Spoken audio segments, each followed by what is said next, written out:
தலைவராக பணியாற்றி கொண்டிருக்கிறார். பல 100 குருக்களை உருவாக்குவதில் முக்கிய பங்கு வகிப்பவர். நம் பங்கு தந்தையின் வகுப்பு தோழன். அவரை சிறப்புரை ஆற்ற அழைக்கிறோம். கிறிஸ்துவில் அன்புள்ள சகோதர சகோதரிகளே, உங்கள் அனைவருக்கும் மாலை வணக்கம்.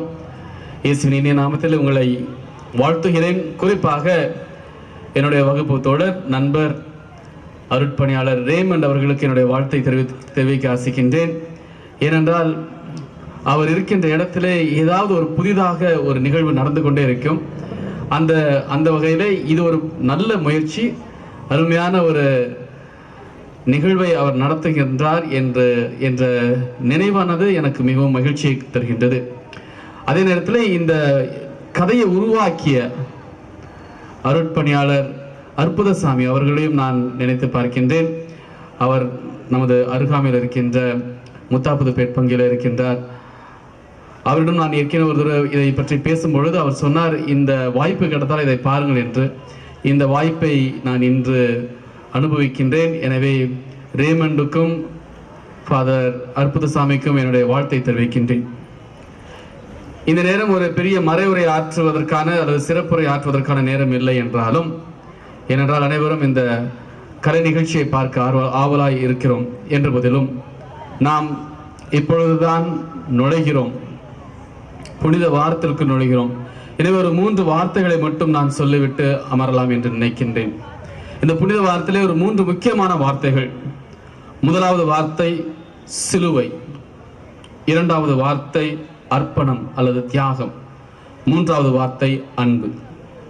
இந்த 3 வார்த்தைகள் தான் இந்த புனித வாரத்தின் மையமாக இருப்பதாகவும் இந்த தவக்காலத்தின் மையமாக இருப்பதாகவும் நான் பார்க்கிறேன்.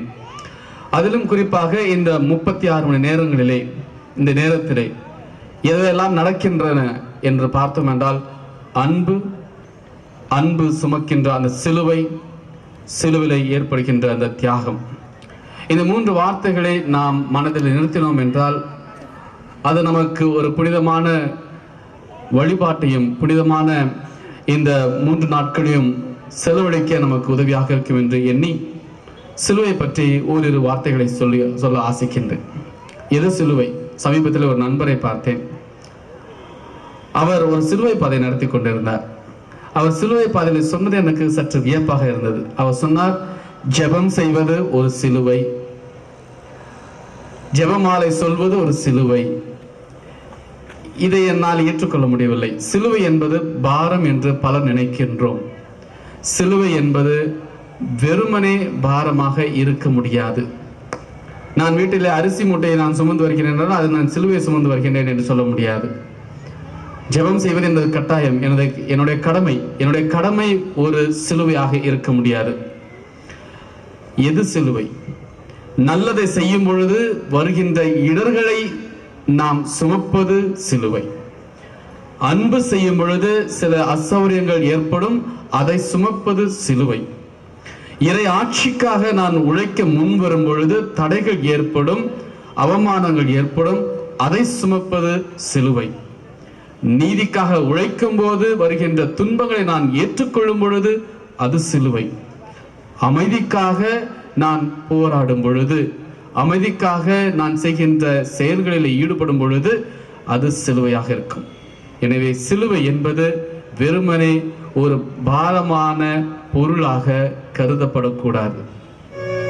இரண்டாவது தியாகம். பல நேரங்களில் நாம் சிலுவையில் தொங்குகின்ற இயேசுவை பார்க்கும் பொழுது எது தியாகம் என்று நினைக்கின்றோம்? இயேசு தன் உயிரை கொடுப்பது ஒரு பெரிய தியாகமாக எண்ணுகின்றோமா? அவர் ரத்தத்தை சிந்துவது தியாகம் என்று எண்ணுகின்றோமா? என்னுடைய பார்வையிலே தியாகம் என்பது முதலாவது எங்கே ஆரம்பிக்கிறது என்றால் இறைவனிடத்திலே ஆரம்பிக்கின்றது. இந்த தம திருத்துவ காட்சியில் நாம் பார்ப்பது இறைவன் முதலிலே தன் மகனை தியாகம் செய்கின்றார். தியாகம் செய்கின்ற இந்த மகன் மீண்டுமாக இறைவனுக்கு பதிலிருப்பு தருகின்றார். God sacrifices, Jesus responds. இறைவன் தருகின்றார். இந்த தருதலை ஏற்றுக்கொண்ட அந்த மகன் மீண்டுமாக தன்னையே தியாகம் செய்கின்றார். மூன்றாவது, அந்த ஆவியானவர் நம்மை அழைக்கின்றார். அழைத்து நீங்களும் பதிலுக்கு உங்கள் பங்கிற்கு நீங்களும் தியாகம் செய்யுங்கள் என்று அழைக்கிறார். என்னுடைய பதிலிருப்பு என்ன? நான் செய்கின்ற தியாகம் பெரிய தியாகமாக இருக்காது. எப்பொழுது அது பெரிய தியாகமாக இருக்கும் என்றால், இறைவனை முன்னிறுத்தி நான் செய்யும் பொழுது அது தியாகமாக இருக்கும். இதுதான் இரண்டாவது சொல், கடைசி சொல், அன்பு. எது அன்பு? ஆணவத்திற்கு எதிரானது தான் அன்பு என்ற சொல்லாகும். இன்று சிலுவையை சுமக்கின்ற இயேசுவை நாம் பார்க்க போகின்றோம். சிலுவையை சுமந்து அவர் சிலுவையில் தொங்கும் வரை அவரை உற்சாகப்படுத்துவதும் அவருக்கு அடித்தளமாக இருப்பதும் இந்த அன்பு என்ற ஒரு வார்த்தை தான். இறுதி வரை நம்மை அன்பு செய்கின்றார் என்ற அந்த சிந்தனையோடு நாம் இந்த காட்சிக்குள் நுழைய வேண்டும். தூய உள்ளத்தோர் பேறு பெற்றோர், ஏனெனில் அவர்கள் கடவுளை காண்பர் என்று மத்தேயு 5ஆம் அதிகாரம் 8வது வசனத்திலே பார்க்கின்றோம். அன்பு என்பது தூய உள்ளம் நிறைந்தோரால் மட்டும்தான் கடைபிடிக்க முடியும். அந்த தூய உள்ளம் நிறைந்தோர் மட்டும்தான் கடவுளை காண முடியும். அன்புள்ள சகோதர சகோதரிகளே, இன்று நாம் பார்க்கவிருக்கின்ற இந்த காட்சிகளானது ஒரு நாடகம் என்று நாம் பார்த்துவிட்டு கைதட்டி விட்டு செல்லலாம். அல்லது இதை ஒரு உண்மையிலேயே அன்பு நிறைந்த ஒரு காட்சி, இதை காண கொடுத்த நான் அன்பு மகனாகவோ மகளாகவோ மாற வேண்டும், தியாகம் செய்ய அழைக்கின்ற காட்சிகளாக இவை இருக்கின்றன என்பதை உணரலாம். சிலுவை சுமக்கின்ற இயேசு இன்று அவர் பின் நாமும் செல்ல வேண்டும், சிலுவையை சுமக்க வேண்டும் என்று வலியுறுத்துவதாகவும் எண்ணலாம்.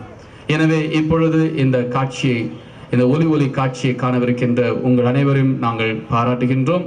அவனமே இங்கே நடிக்கவிருக்கின்ற 40க்கு மேற்பட்ட அந்த கலைஞர்களையும் பாராட்டுகின்றோம், மனமாற வாழ்த்துகின்றோம். நல்லதொரு ஒலி காட்சியை அமைத்து தந்த ரேமண்டுக்கு மீண்டுமாக நன்றி கூறி அமைகிறேன். நன்றி, வணக்கம். Let us pray. I request everybody to rise for a moment.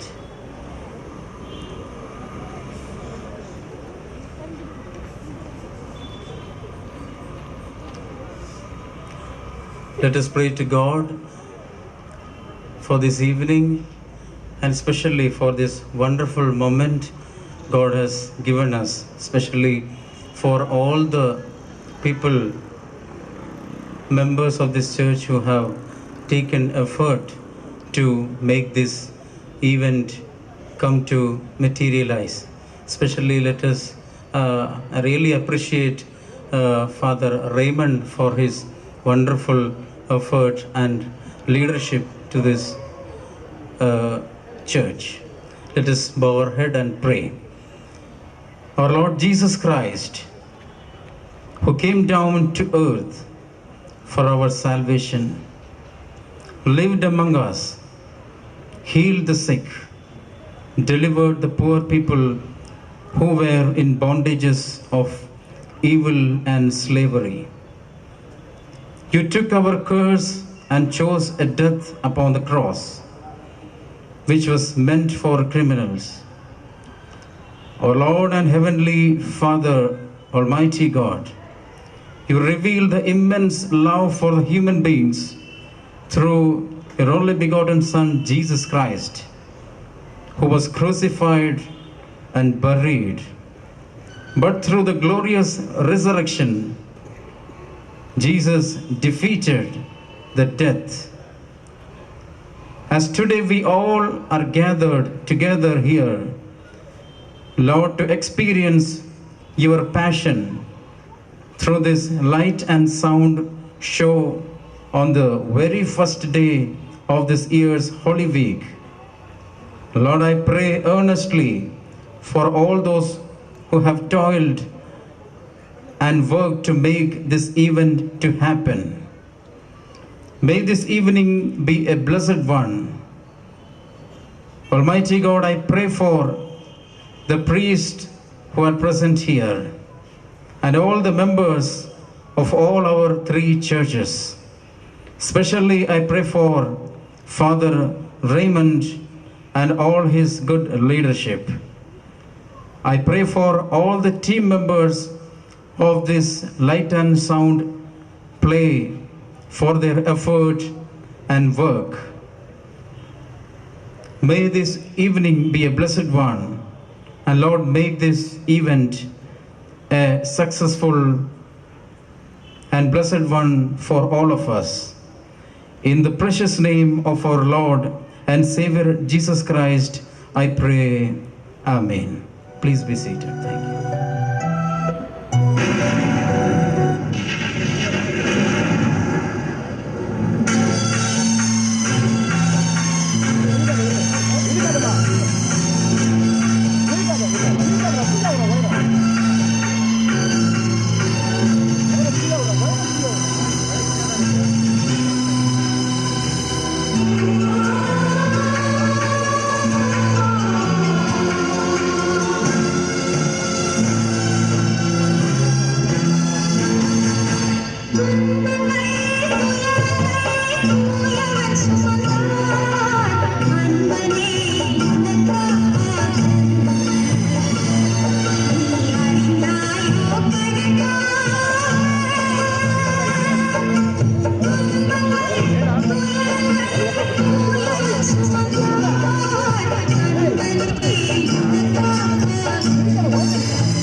மனித வரலாற்றிலேயே மிகுந்த சோகமும் ஈடில்லாத புனிதமும் நிறைந்த ஒரு மகத்தான நேரத்தை இப்போது நாம் அனுபவிக்கப் போகிறோம். உலகமெனும் மகா நாடகத்தின் ஜீவ சுருதி எதுவோ, ஆதார லயம் எதுவோ, அதுவே மரணத்தின் அவசரத்தில் கலந்து கரைந்து போயிருந்த துயர வேளை அது. உலக மீட்புக்காக இறைமகன் இயேசு கிறிஸ்து மண்ணில் மலர்ந்ததும், பூமி வலம் வந்ததும், சிலுவையில் மரித்ததும், பின் ஒரு சிங்கமென உயிர்த்து சிலிர்த்து மூறி நிமிர்ந்து முழங்கி புறப்பட்டதும் நாம் நாடும் அறிந்த கதை. இன்று அகிலம் முழுவதும் எதிரொலித்துக் கொண்டிருக்கும் இறைமகனின் சாகச சரித்திரம் அது. ஆனால் இயேசு கிறிஸ்துவின் அந்த சிலுவை மரணத்திற்கும் உயிர்ப்புக்கும் இடையே ஒரு சிறிய இடைவெளி உண்டே. புனித வெள்ளியின் மாலையில் துவங்கி திரு ஞாயிறின் உதய வேளை வரை எல்லையற்ற துயரம் எனும் பெரும் கடலில் சத்தியமே தத்தளித்த அந்த 36 மணி நேரம். உலகத்தின் உதய சூரியன் மரணம் எனும் கிரகணத்தால் மறைக்கப்பட்டு இப்பிரபஞ்சமே பேர் இருளில் மூழ்கி திணறிய அந்த 36 மணி நேரம். அந்த அவல நேரத்தில் இயேசுபிரானின் உன்னத வாழ்வோடு நேரடியாகவும் மறைமுகமாகவும் தொடர்பு கொண்டிருந்த மனிதர்கள் எப்படி இருந்தார்கள், அவர்களது மனநிலை எப்படி இருந்திருக்கும், அதை பற்றிய ஒரு கற்பனை சித்திரத்தை தான் இந்த கலா மேடைகளிலே நீங்கள் சந்திக்கப் போகிறீர்கள். இதில் வரும் காட்சிகள் கற்பனைதான் என்றாலும் இதில் உள்ள மனிதர்கள் சரித்திரபூர்வமானவர்கள். சரித்திரம் சத்தியமானது. இதோ அந்த புனித நாடகம் துவங்குகிறது.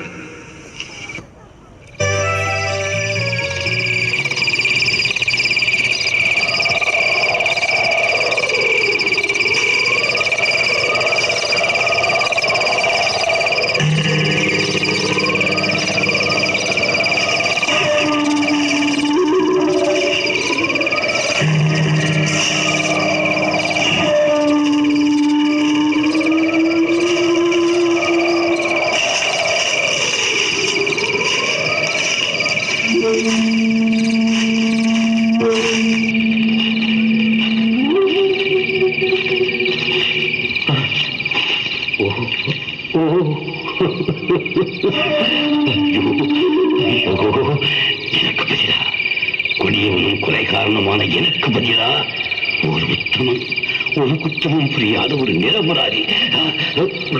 ஐயோ ஐயோ, எங்கே அந்த சிலுவை, எங்கே அந்த சிலுவை, எங்கே எங்கே எங்கே அந்த சிலுவை? ஓ ஓ, இதுதானா இதுதானா அந்த சிலுவை?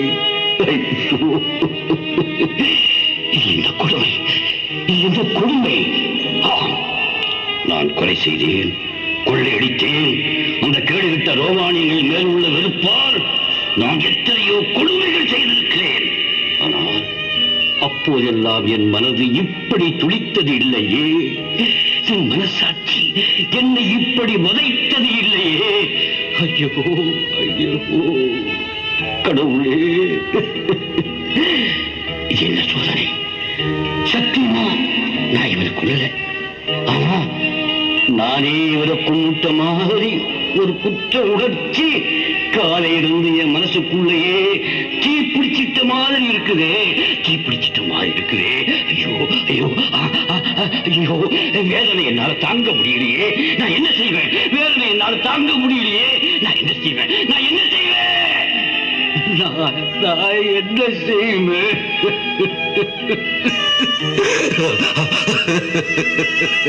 ஐயோ தம்பி, தம்பி, அப்பா எழுந்துரு. ஐயா, ஏன் என்ன எழுப்புறீங்க? என் மனசில் இருக்கிற பாவச்சுவையை அழுதாவது குறைக்க முடியுமான்னு நான் பார்க்கிறேன். அதுக்கு கூட விட மாட்டேங்கிறீங்களே. பாவமா? என்னை விடவா நீ பெரிய பாவி? நானே இங்கே ஒரு பெரிய பாவத்தை செய்துவிட்டு பாறையை போல் நின்று கொண்டிருக்கிறேன். ஆனால் நீ அப்படின்னா நீ ஒரு பரிசேனா? அந்த நல்லவரை கொன்ற பாவி பசங்க கூட்டத்தில் நீயும் ஒருத்தனா?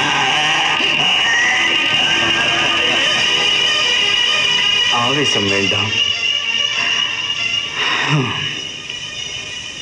அப்படி இருந்திருந்தால் கூட அதில் ஒரு சாத்தானின் நியாயம் இருந்திருக்கும். அவர்கள் அவரை வெறுத்தார்கள், கொன்றார்கள். ஆனால் என் விஷயம் அதைவிட மோசமானது. அப்படின்னா அந்த உத்தமரை எவனோ ஒரு சொண்டாலம் கூட இருந்தே முத்தம் கொடுத்து காட்டி கொடுத்தானாமே, அந்த படுபாவியானே? இல்லை அப்பா, இல்லை. அந்த துரோகியின் கதை இன்று பகலோடு முடித்து விட்டது.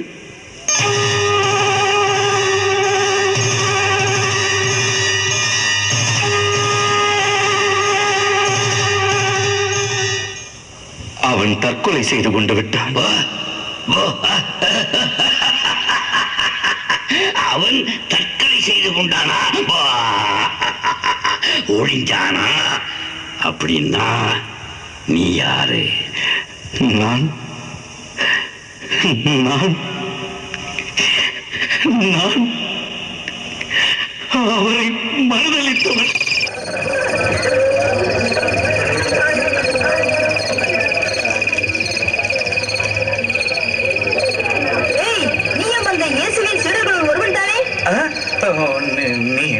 நீ என்ன சொல்ற? நீ என்ன சொல்றேன்னு எனக்கு புரியல. இவனும் நாசரேத்து இயேசுவோடு இருந்தான், நான் பார்த்திருக்கிறேன். இல்லை இல்லை இல்லை, அந்த ஆளை எனக்கு தெரியவே தெரியாது. ஏய், உண்மையாகவே நீயும் அவர்கள் ஒருவன் தான். உன் பேச்சு அவனை காட்டிக் கொடுக்கிறது. இல்லை இல்லை இல்லை, சத்தியமாக அந்த ஆளை எனக்கு தெரியவே தெரியாது. எனக்கு தெரியவே தெரியாது.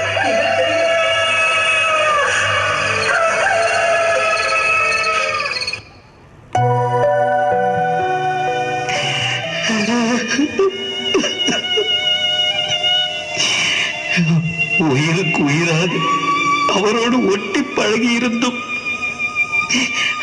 ஆபத்து நேரத்தில் அவரை தெரியாதே என்று ஒரு முறை அல்ல, இருமுறை அல்ல, 3 முறை மறுத்த மனசாட்சியற்ற மாப்பாதகர்.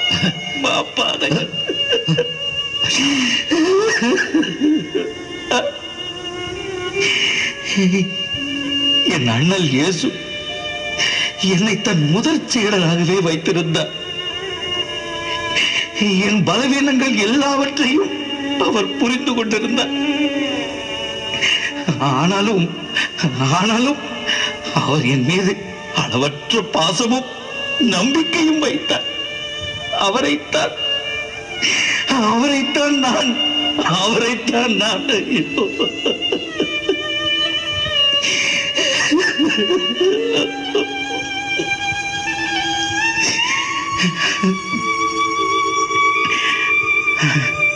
அவர் அப்போதே சொன்னார், அடே ராயப்பா, இன்றிரவு 2 முறை கோழி கூவுவதற்குள் நீ என்னை 3 முறை மறுப்பாயடா என்று.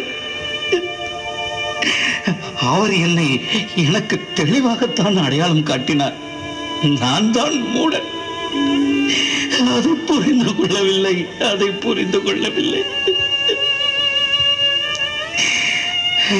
எனக்கு அவ்வளவு திமிர், அவ்வளவு அகம்பாவம். என் விசுவாசத்தின் மீது அப்படி ஒரு அளவு கடந்த நம்பிக்கை. அதுதான் என்னை கவிழ்த்து விட்டது.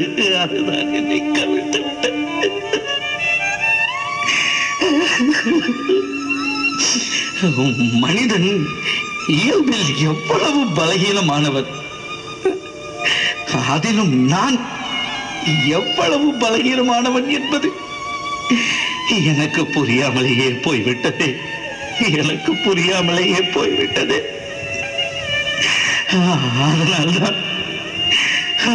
அதனால்தான் இங்கே வந்து உன்னிடம் புலம்பிக் கொண்டிருக்கிறேன்.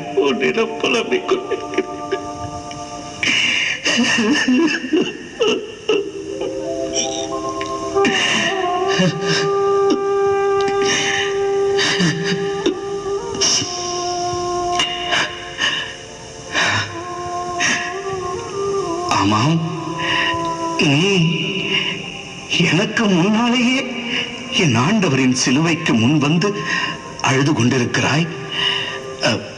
நீ யார் என்று எனக்கு சொல்லவே இல்லையே.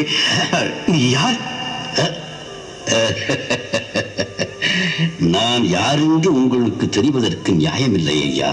ஆனால் என்னோட பேரு உங்களுக்கு அநேகமா தெரியாம இருக்காது. ஏன்னா இந்த நாட்டுல எனக்கு அவ்வளவு நல்ல பேரு. ஆஹா, என்ன பேருப்பா? கொலைகாரன், கொள்ளைக்காரன், திருடன். ரொம்ப நல்ல பேர் இல்ல? நான் கேட்டது உன்னுடைய இயற்கையான பெயரை. உன்னுடைய தாய் தந்தையர் உனக்கு பெயர் வைத்திருப்பார்கள் அல்லவா? அதைத்தான் கேட்கிறேன். ஓ, அப்படி ஒண்ணு இருக்குல்ல. அந்த பேரு பரபாஸ். பரபாஸ்? பரபாஸ் நீயா? என் ஆண்டவருக்கு பதிலாக ஆளுநன் பிலாத்துவால் விடுதலை செய்யப்பட்ட கொள்ளைக்காரன். ஆமையா, அந்த பாவி நான் தான். அந்த பரபாஸ் நானே தான்.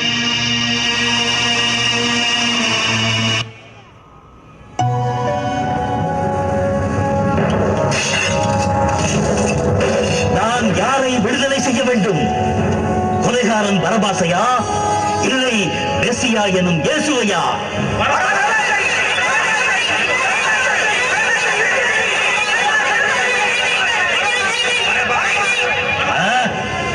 அப்படியானால் இயேசுவை நான் என்ன செய்ய வேண்டும்?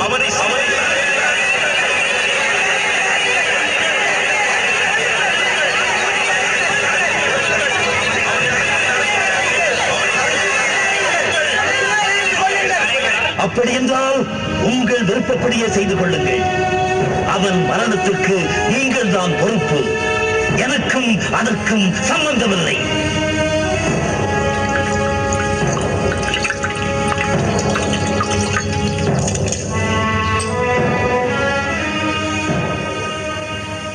ஏன் கொலைகாரன், கொள்ளைக்காரன் என்று ஊரார் சொல்லுகிறார்கள்?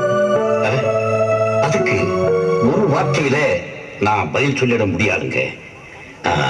எனக்கு சின்ன வயசுல இருந்து இந்த ரோமாபுரியான்களை பிடிக்காது. அவன் நம்ம நாட்டை அடிமையா வச்சிருக்கான். நம்ம ஏழு ராசா அவனுக்கு கையாளு. அவனுங்க இங்க கூட்டம் கூட்டமா வந்தாங்க, மூட்டை மூட்டையோ சுரண்டிட்டு போனாங்க. கேட்கறதுக்கு இங்க ஆளியே இல்லை. இத பார்த்து பார்த்து எனக்கு வயிறு எரிஞ்சு போச்சுங்க. ஆனா நானும் ஏழை. நான் என்ன அவங்களை எதிர்த்து படையா திரட்டிட்டு போக முடியும்? ஏதோ என்னால முடிஞ்சது. என்ன மாதிரி 10-15 ஆளுங்களை சேர்த்துக்கிட்டு அவங்களை அடிச்சு உதைச்சி வழிபறி செய்கிறது. அவசியம் ஏற்பட்டதுன்னா கொன்னே போட்டுறதுதான். இப்படி சில நல்ல காரியங்களை செஞ்ச கடைசியில ஒரு நாள் வசமா மாட்டிக்கிட்டேன். அடடா, வழி தவறி போய்விட்டாயே பரபாஸ். வாளை எடுப்பவன் வாளால் மடிவான் என்று எங்கள் நாயகர் சொல்லுவார். வன்முறை வன்முறையைத்தான் உருவாக்கும். பிரச்சனைகள் தீர அது வழியே அல்ல. ஐயா, ஆமாம் பரபாஸ், நீ அடிப்படையில் மிகவும் நல்லவன். நல்ல மரம் நல்ல கனிகளைத்தான் கொடுக்க வேண்டும். கெட்ட கனிகள் கொடுப்பது அதன் இயல்புக்கு பொருந்தாது. ஐயா ஐயா, நான் ஒரு நல்லவங்க. நீங்க எதை வச்சையா சொல்றீங்க? பரபாஸ், என் ஆண்டவர் இயேசு கிறிஸ்துவுக்காக கண்ணீர் சிந்தும் ஒரு மனிதன் எப்படி கெட்டவனாக இருக்க முடியும்? ஐயா, அப்படின்னா எனக்கு கூட முடிவு காலம் உண்டுன்னு சொல்றீங்களா? நான் சொல்வது என்ன, உண்மையாகவே உனக்கு பொழுது விடிந்து விட்டது. எப்பொழுது நீ கிறிஸ்துவுக்காக விடுதலை செய்யப்பட்டாயோ அப்பொழுதே நீ உன் பழைய வாழ்க்கையில் இருந்தும் உன் பாவங்களில் இருந்தும் விடுதலையாகிவிட்டாய் என்ற அர்த்தம். நீங்க சொல்றதெல்லாம் உண்மைதானா? பரபாஸ், கிறிஸ்துவின் பெயரால் கூறுகிறேன், நான் சொல்வதெல்லாம் உண்மை. விசுவாசம் கொள் பரபாஸ். இன்னும் உனக்கு நிறைய வயது இருக்கிறது. காலம் கடந்து விடவில்லை. ஒரு புதிய வாழ்வை, இனிய வாழ்வை, தூய வாழ்வை நீ இப்பொழுதே துவங்கலாம். இந்த வினாடியே நீ புதிய மனிதனாக. ஐயா, ஐயா, ரொம்ப நன்றிங்க, ரொம்ப நன்றிங்க. ஆமா, அந்த கிறிஸ்துவ இனிமேல நாம பார்க்க முடியுங்களா? அவர் என்னவோ உயிர்த்து வருவேன் என்றுதான் சொன்னார். வந்தால்தான் நிச்சயம். எப்படியோ அவரை நீங்களாவது மறுபடியும் பார்த்தா சரிங்க. ஆமா, நீங்க கொஞ்ச நேரத்துக்கு முன்ன இங்க வரும்போது ரொம்ப வேதனையோடு வந்தீங்கல்ல? ஆமாம். இப்போ பரபாஸ், இதோ இதோ இந்த ரத்த சிலுவையின் தரிசனத்தில் எனக்கும் வெளிச்சம் வந்துவிட்டது. ஆமாம் பிரபாஸ், எனக்கும் வெளிச்சம் வந்துவிட்டது. எனக்கும் வெளிச்சம் வந்துவிட்டது. இயேசுவே,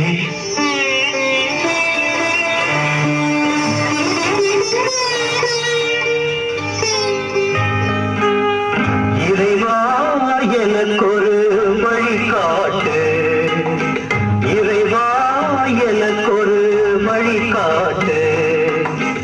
இம்மையில் நான் செய்த பாவத்தின் பழி நீக்கு, இறைவா எனக்கொரு வழிகாட்டு.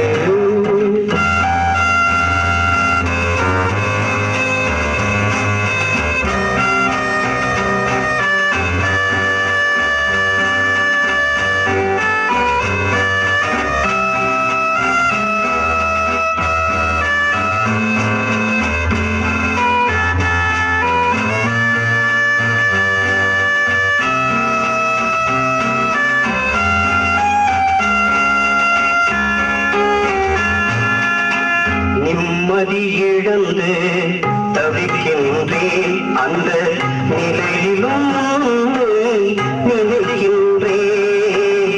நிம்மதி இழந்து தவிக்கின்றேன், அந்த நிலையிலும் நினைக்கின்றேன்.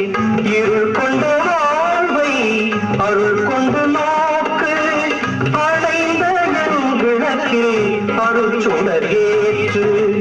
இறைவா எனக்கொரு வழிகாட்டு. இம்மையில் நான் செய்த பாவத்தின் பழி நீக்கு, இறைவா எனக்கொரு வழிகாட்டு.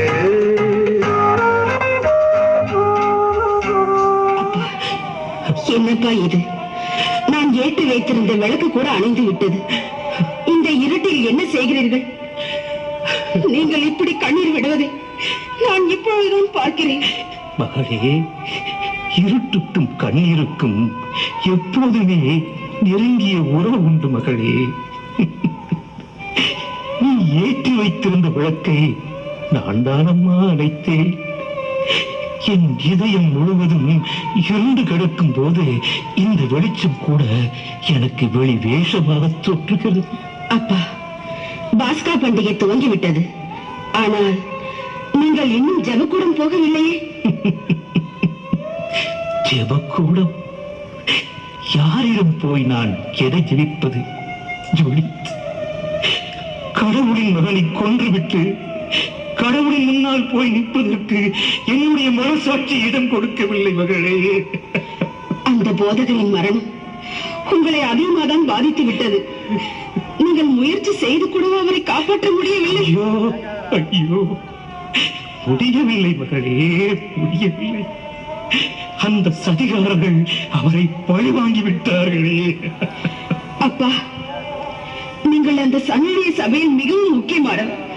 நீங்களே அவருக்காக வாதிட்டேனா? இல்லைப்பா, வார்த்தைகளால் போரிட்டேன் என்றுதான் சொல்ல வேண்டும். ஆனால் என்ன பயன்? அவர்கள் முதலிலேயே தீர்ப்பை முடிவு செய்து விட்டு அல்லவா விசாரணையை துவங்கினார்கள். அப்பா, விசாரணை என்ற பெயரில் ஒரு பெரிய நாடகமே அல்லவா அங்கே நடந்தது. அங்கே போதகருக்கு ஆதரவாக என்னையும் நம் அறிஞத்தையும் சூசையும் தவிர வேறு ஆள் இல்லையே அம்மா, வேறு ஆள் இல்லையே. அங்கே இருந்த அத்தனை பரிசெய்ய பாதகர்களும் ஒன்றாக சேர்ந்து விட்டார்கள். நாங்களோ 2 பேர். நாங்கள் என்னம்மா செய்ய முடியும்? கையொருமில்லை, கலங்கி தவித்ததுதான் நிச்சம். நல்ல வேலையப்பா, கடைசியில் அந்த உத்தமரின் திருவிழை நல்லடக்கம் செய்யும் பாக்கியமாவது உங்கள் இருவருக்கும் கிடைத்தது. அப்பா, அந்த புனித போதகரின் மேல் நீங்கள் இவ்வளவு பிரியம் வைத்திருக்கிறீர்களே, இதற்கு முன் எப்பொழுதாவது அவரை நீங்கள் நேருக்கு நேர் பார்த்திருக்கிறீர்களா? அவரோட பேசியிருக்கிறீர்களா? ஆமாம் ஜூடித், நான் அந்த புனிதரை பார்த்திருக்கிறேன்.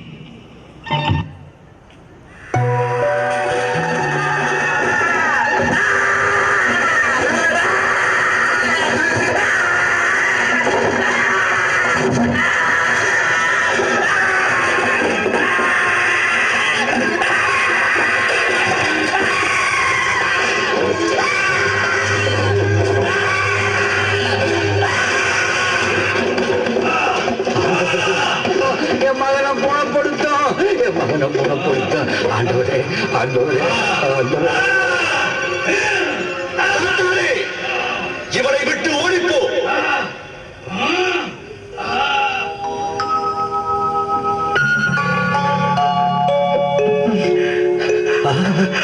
அப்பா, மகனே மகனே மகனே மகனே, ஆண்டவரே உமக்கு நன்றி, ஆண்டவரே உமக்கு நன்றி. அதிசயமா இருக்க ராபி, நீர் கடவுளிடமிருந்து வந்த போதகர் என்பதை அறிவோம். தன்னோடு கடவுள் இருந்தாலன்றி எவரும் நீர் செய்கிற அருங்குறிகளை செய்ய முடியாது. எவனும் மீண்டும் பிறந்தாலன்றி கடவுளுடைய அரசை காண முடியாதென்று உண்மையிலும் உண்மையாக உமக்கு சொல்லுகின்றேன். ஒருவன் வயதான பின் எப்படி பிறக்க முடியும்?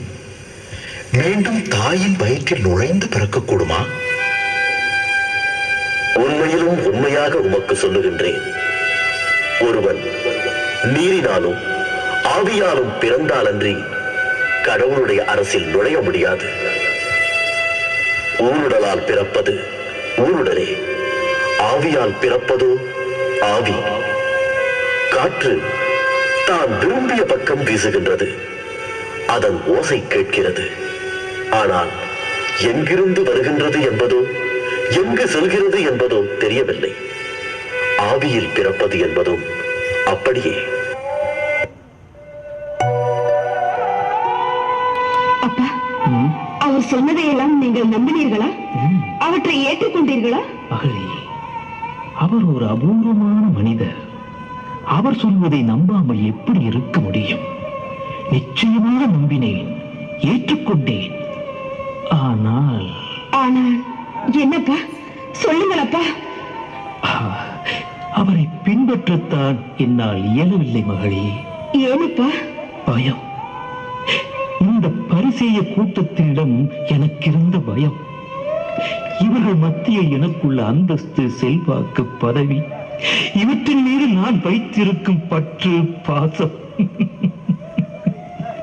இவையெல்லாம் சேர்ந்து என்னை செயலற்றவனாக்கி விட்டன மகளே, செயலற்றவனாக்கி விட்டன. நிக்கோதேமு. அப்பா, அருமித்தைய மாமா. வணக்கம் மாமா, வாருங்கள். வாழ்த்துகிற மனநிலையில் நான் இப்போது இல்லை என்றாலும் உன்னை வாழ்த்துகிறேன் மருமகளே. என் நிலை மட்டும் இங்கே என்ன வாழ்ந்தது?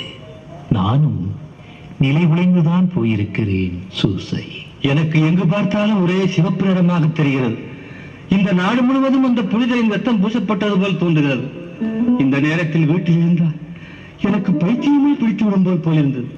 அதனால்தான் உங்களை தேடி ஓடோடி வந்தேன். நாட்டிலும் வீட்டிலும் மட்டுமல்ல, நம் ஒவ்வொருவருடைய கரங்களிலும் இரத்தக்கரை படிந்து விட்டது. ஒரு பாவமும் அறியாத அந்த கடவுளின் செம்மறியை கொன்ற பழியும் பாவமும் நம் மீதும் நம் தலைமுறைகளின் மீதும் விழுந்து விட்டது. அதிலிருந்து நமக்கு விடுதலையே இல்லை. ஏன் இல்லை?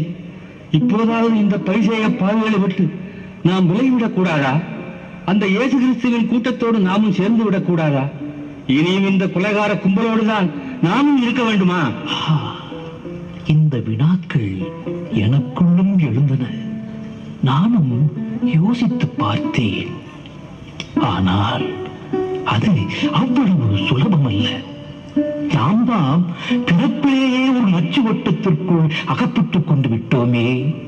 படம், பதவி, செல்வாக்கு என்ற பொன் விலங்குகளை பூட்டிக் கொண்டு அதை சுற்றி சுற்றி ஒரு வகை போதையோடு நாம் ஓடிக்கொண்டிருக்கிறோமே. நம்மால் சுயமாக சிந்திக்க முடியாது, சுதந்திரமாக இயங்க முடியாது. அப்படி சிந்திக்கவும் இயங்கவும் நாம் துவங்கினால் நம்முடைய மத, இன, சமுதாய அடிப்படைகள் இடிந்து தகர்ந்து தரைமட்டமாகிவிடும். ஒரு வகையில் நீங்கள் சொல்வதும் உண்மைதான். மண்வெட்டி பிழைக்கவோ உடம்பில் தெம்பில்லை, பிச்சை எடுக்கவோ வெக்கமா இருக்கிறது என்றானே ஒருவன். அந்த நிலையில் தான் இன்று நாமும் இருக்கிறோம். நம் காலம் கடந்து விட்டது. உண்மைக்காக எதையும் இழக்கவோ எவரையும் எதிர்க்கவோ இப்போது நமக்கு சக்தி இல்லை என்பதை நாம் ஒப்புக்கொள்ளத்தான் வேண்டும். இனி காலம் முழுவதும் இதுவரை இயேசுவே ரகசியமாய் நாம் நேசித்தது போலவே இனியும் அவரை நினைத்து நினைத்து ரகசியமாய் நாம் அழுது கொண்டிருக்க வேண்டியதுதான். வரப்போகும் இயேசுவின் தொண்டர்களுக்கு இடையூறு இல்லாமல் வழிபட்டு நிற்பதை தவிர நாம் இனி செய்வதற்கு எதுவும் இல்லை என்றுதான் எனக்கு தோன்றுகிறது. அது இருக்கட்டும், உங்களை நான் ஒன்று கேட்க வேண்டும் என்று நினைத்தேன். என்ன? 3ஆம் நாளில் உயிர்த்தெழுவேன் என்று இயேசு கூறினாரே, அது உண்மையாக இருக்குமா? நீங்கள் அதை நம்புகிறீர்களா? அதை நான் நம்புகிறேனா, இல்லை நீங்கள் நம்புகிறீர்களா, அல்லது இயேசுவின் சீடர்கள் நம்புகிறார்களா? அதுவல்ல இப்போது முக்கியம். நமது பரிசேயர்கள் அதை நம்பி நடுங்கிக் கொண்டிருக்கிறார்கள். அதுதானே வினோதம். உண்மையாகவா சொல்கிறீர்கள்? ஆமாம். வறுவழியிலே நமது சனேரிய சபையைச் சேர்ந்த 45 ஆட்களை தற்செயலாக சந்தித்தேன். இயேசு எங்கே உண்மையாகவே 3ஆம் நாளில் உயிர் தெரிந்து விடுவாரோ என்று பயந்து கொண்டு அவரது கல்லறைக்கு காவல் போட வேண்டும் என்றார்கள். அதை தலைமை குரு ஆண்டிபாசிடம் சொல்வதற்காக பாஸ்காவிலிருந்து கூட விட்டுவிட்டு அவசரமாக ஓடிக்கொண்டிருக்கிறார்கள் பைத்தியக்காரர்கள்.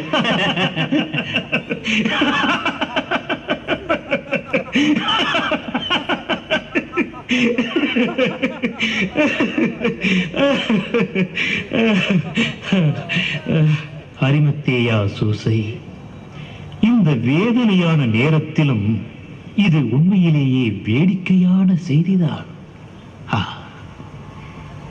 கிறிஸ்து நாதரே, உமது பெருமையே பெருமை.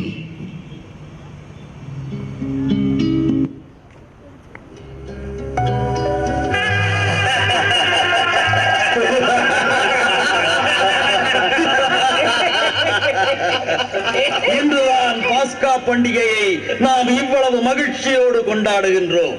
இது போன்ற ஆனந்தத்தை இதுவரை நாம் அடைந்ததே இல்லை. இல்லையா மாமா?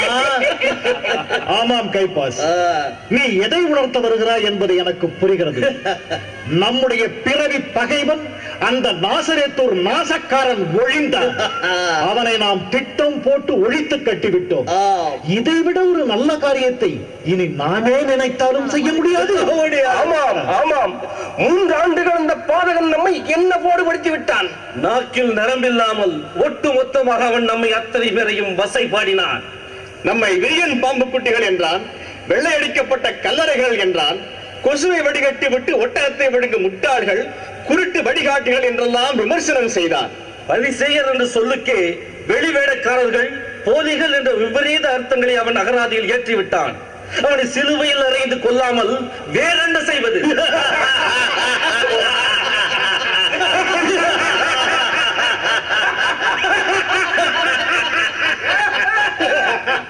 ஆம், அந்த நம் குலப்பகைவன் நேற்று இருந்தான், இன்று இல்லை. தன்னை கடவுளின் மகன் என்று கூறிக்கொண்டவனை போடா போ என்று அவன் அப்பனிடமே அனுப்பி வைத்து விட்டோம்.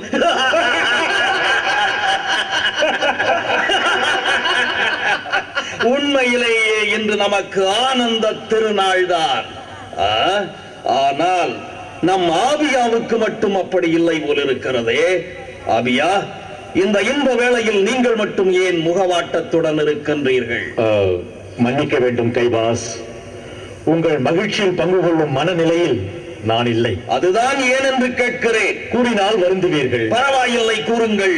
நீங்களும் எங்களில் ஒருவர் தானே. அதை நினைத்துத்தான் நான் இப்போது வேதனையும் வெட்கமும் பட்டுக் கொண்டிருக்கிறேன். என்ன கைபாஸ், நான் சொல்கிறேன் என்று கோபிக்காதீர்கள். உங்களுடைய குதூகலமும் கொண்டாட்டமும் வணக்கத்திற்குரிய குருமார்களின் குதூகலமாகவோ கொண்டாட்டமாகவோ எனக்கு தோன்றவில்லை. இதயமற்ற ஒரு கொலைகார கும்பலின் வெறியாட்டமாகவே அது எனக்கு தோன்றுகிறது. ஆகியா, நீங்கள் என்ன சொல்கிறீர்கள்? கைபாஸ், கைபாஸ் என்ற உங்கள் பெயருக்கு அறிமுகமற்றவர் என்று ஒரு அர்த்தம் உண்டே. நீங்கள் அப்படி எவருக்கும் அறிமுகமே இல்லாத ஒரு அனாமதேயமாகவே இருந்தால் கூட எவ்வளவோ நன்றாக இருந்திருக்கும். ஆனால் சரித்திரத்திற்கு நீங்கள் இப்படி விகாரமான முறையில் அறிமுகமாகி இருக்க வேண்டாம். உங்களையும் உங்களது கூட்டத்தையும் வரலாறு ஒருபோதும் மன்னிக்காது. நாங்கள் செய்த குற்றம் சாதாரண குற்றமா செய்திருக்கிறீர்கள்? பட்ட பகலில் ஒரு படுகொலை அல்லவா செய்திருக்கிறீர்கள்? ஒரு உத்தம புருஷன் ரத்தத்தில் அல்லவா குளித்திருக்கிறீர்கள்? நாம் வேண்டுமென்றேதான் அப்படி செய்தோம். ஒருவனுக்காக பலர் அழிவதை விட பலருக்காக ஒருவன் அழிவதே மேல் என்று நான் முன்பே சொல்லி இருக்கிறேன். யாருக்காக யார் அழிவது என்பதை தீர்மானிக்க நீங்கள் யார்? நான் யார்? நாம் என்ன எல்லாம் அல்ல ஆண்டவரா? அந்த யெகோவாவா? நான் தலைமை குரு. நாம் எல்லோருமே மகிமை வாய்ந்த குருத்துவம் வாய்ந்தவர்கள், புனிதமான பரிசேயர்கள். அதோடு ஏன் நிறுத்திவிட்டீர்கள்? இன்னும் வேத வித்தகர்கள், சட்ட வல்லுநர்கள் அடுக்கிக் கொண்டே செல்லலாமே. ஆவியா, நீங்கள் எல்லையை மீறுகின்றீர்கள். இந்த பாஸ்கா பண்டிகையின் மகிழ்ச்சியையே நீங்கள் கெடுத்து விட்டீர்கள். மன்னிக்கவும், அதை கெடுத்தது நான் அல்ல. வாருங்கள், இந்த அகால வேளையில் என்ன இப்படி அலங்கோலமாக ஓடி வருகிறீர்கள்? உங்களுக்கெல்லாம் பண்டிகை இல்லையா? பண்டிகையாவது பலகாரமாவது நாங்கள் பதறி போய் வந்திருக்கிறோம். காரணம், கல்லறையில் அடக்கம் செய்யப்பட்ட அந்த நசரேயன் இயேசு அவன் சொன்னது போலவே 3ஆம் நாளில் உயிர் தெழுந்து விட்டார்.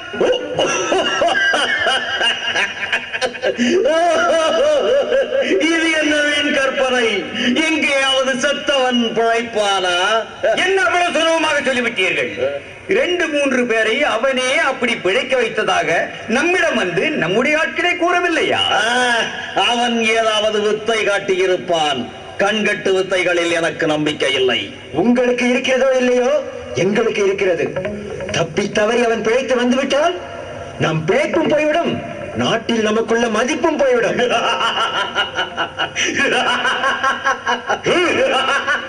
நீங்க ஏன் சிரிக்கிறீர்? எங்களை கேலி செய்கிறீரா? நான் உங்களை கேலி செய்ய சிரிக்கவில்லை. பரிசேயர்களாகிய நம்முடைய பொது சுபாவங்களை எண்ணித்தான் சிரிக்கிறேன். நாம் எதை நம்புகிறோமோ அதை சொல்வதில்லை, எதை சொல்லுகிறோமோ அதை நம்புவதில்லை. இதுதான் நம்மிடத்தில் உள்ள தகராறு. நிறுத்தும். உங்களுடைய சுய விமர்சனத்தை ரசிக்க போது எங்களுக்கு நேரமில்லை. தலைமை குருவே, தாங்கள் தான் இதற்கு ஒரு வழி காண வேண்டும். என்னை என்ன செய்ய சொல்லுகிறீர்கள்? எனக்கு ஒரு வழியும் தோன்றவில்லை. எனக்கு ஒரு யோசனை தோன்றுகிறது. என்ன? சொல்லும். நாளை நாம் எல்லோரும் சென்று ஆளுநர் பிலாத்துவை சந்திப்போமே. சந்தித்து அந்த நசரேயனின் கல்லறைக்கு பலத்த காவல் போட சொல்லுவோம். போட்டு தப்பி தவறி அவன் உயிர் தெழுந்து விட்டால் அந்த காவலர்களை விட்டே மறுபடியும் அவனை அங்கேயே அடித்து கொன்று குடிவெட்டி மூடி விடுவோம். திட்டம் என்னவோ சரியானதுதான். ஆனால் இதை அப்படியே பிலாத்துவிடம் கூறினால் அவன் நம்மை எல்லாம் பித்தர்கள் என்றுதான் நினைப்பான். அதற்கு ஒப்புக்கொள்ளவும் மாட்டான். அவனிடம் பக்குவமாகவும் சந்தேகத்திற்கு சற்றும் இடமே தராமல் சாமர்த்தியமாகவும் தான் நாம் பேச வேண்டும். எப்படி மாமா, எப்படி? அதை பற்றி பிறகு யோசிப்போம்.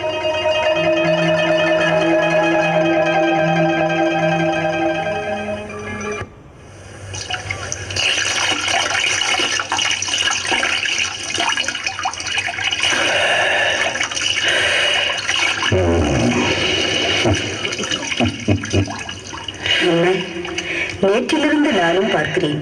அடிக்கடி கைகளை கழுவிக்கொண்டே இருக்கிறீர்களே, அவற்றில் அப்படி என்னதான் ஒட்டி இருக்கிறது?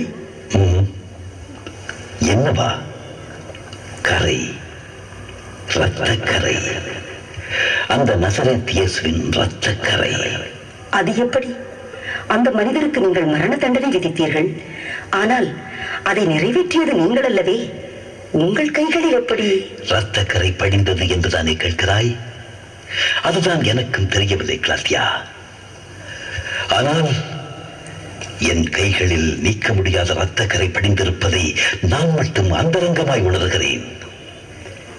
எத்தனையோ முறை கழுவிவிட்டேன். அந்த கரை போகவே இல்லை. அது போகாது.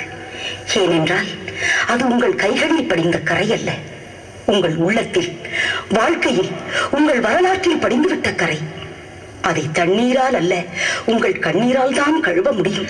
உண்மை, உண்மை, உண்மைதான் கிளாசியா. எனக்கு வெளிப்படையாக அழுது பழக்கமில்லை. ஆனால் என் இதயத்தில் இப்போது வெறும் உப்பு கண்ணீர் அல்ல, உதரமே கொட்டிக் கொண்டிருக்கிறது. அது உனக்கு தெரிந்திருக்க நியாயமில்லை. இப்போது நீங்கள் வேதனைப்பட்டு என்ன பயன்? அப்போதே நான் உங்களை எச்சரிக்கவில்லையா? எச்சரித்தாய். அந்த நீதிமானின் காரியத்தில் நீர் தலையிட வேண்டாம், ஏனெனில் அவர் பொருட்டு இன்று கனவில் மிகவும் துன்புற்றேன் என்று காவலனிடம் நீ தகவல் அனுப்பினாய். ஆனாலும் அந்த நீதிமானை நீங்கள் தண்டித்தீர்கள். இல்லை, இல்லை, நான் தண்டிக்கவில்லை.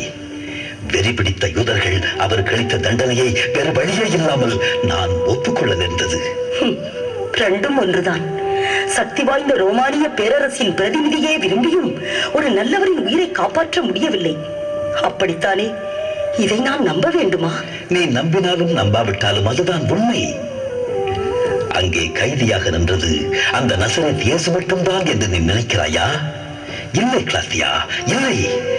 அவரை விட மோசமான செயலிழந்த பெரிய கைதியாக நான் தான் அங்கிருந்தேன். நீங்களா? ஆம், நானேதான். யூதர்களின் பரம்பரை சட்டங்களையும் நீதிகளையும் எதிர்த்து போராட முடியாத, ரோமாபுரி அரசிடம் எனக்கு வகுத்தளித்த வரம்புகளை மீற முடியாத ஒரு சூழ்நிலையின் கைதியாக, தற்கொலை செய்து கொண்ட மனசாட்சியோடு வெண்பட்டும் கிரீடமும் அணிந்த ஒரு விசித்திரமான கைதியாக நான் அங்கே நின்று கொண்டிருந்தேன். கிளாத்தியா, நிலைகுலைந்து நின்று கொண்டிருந்தேன். யூதர்களின் அரச காரியங்களுக்கு மட்டும்தான் நான் ஆளுநன். ஆனால் அவர்களின் மத கொள்கைகளிலோ நடைமுறைகளிலோ தலையிட ரோமாபுரி எனக்கு அனுமதி வழங்கவில்லை. அப்படி வழங்கியிருந்தால் நேற்றைய கதையே தலைகீழாக மாறியிருக்கும். என்ன செய்திருப்பீர்கள்? அந்த பரிசேயன்கள் அத்தனை பேரையும் ஒருவன் விடாமல் சிலுவைகளில் அறைந்துவிட்டு அந்த இயேசுவிற்கு நான் பிறந்தளித்து வழி அனுப்பி வைத்திருப்பேன். அவ்வளவு உயர்ந்த மனிதரா அவர்? என்று அப்படி கேட்டுவிட்டாய் கிளாத்தியா. அவர்தான் மனிதர். மானுடத்தின் முழுமையை அந்த அலங்கோல நிலையிலும் அவரிடத்தில் தான் நான் தரிசித்தேன். அதனால்தான் அந்த மத வெறியர்களிடம் இதோ மனிதன் என்று நான் அவரை அடையாளம் காட்டினேன். ஆனாலும் அப்போது கூட அவரை சிலுவையில் அறையுங்கள், அவரை சிலுவையில் அறையுங்கள் என்றுதான் அந்த முட்டாள்கள் கூச்சலிட்டார்கள். என்ன என்ன இங்கே மறுபடியும் கூச்சல்? ஓ ஓ, மறுபடியும் அந்த பூசாரிகள். பூசாரிகளா? ஆம், அந்த பரிசேயன்களைத்தான் சொல்லுகிறேன். கூட்டமாக வருகிறார்கள். இன்னும் யார் குடியை கெடுக்கவோ? இரு, நான் பார்த்துவிட்டு வருகிறேன். அவங்களை விட்டால் நம் படுக்கை அறைக்கே வந்து விடுவார்கள்.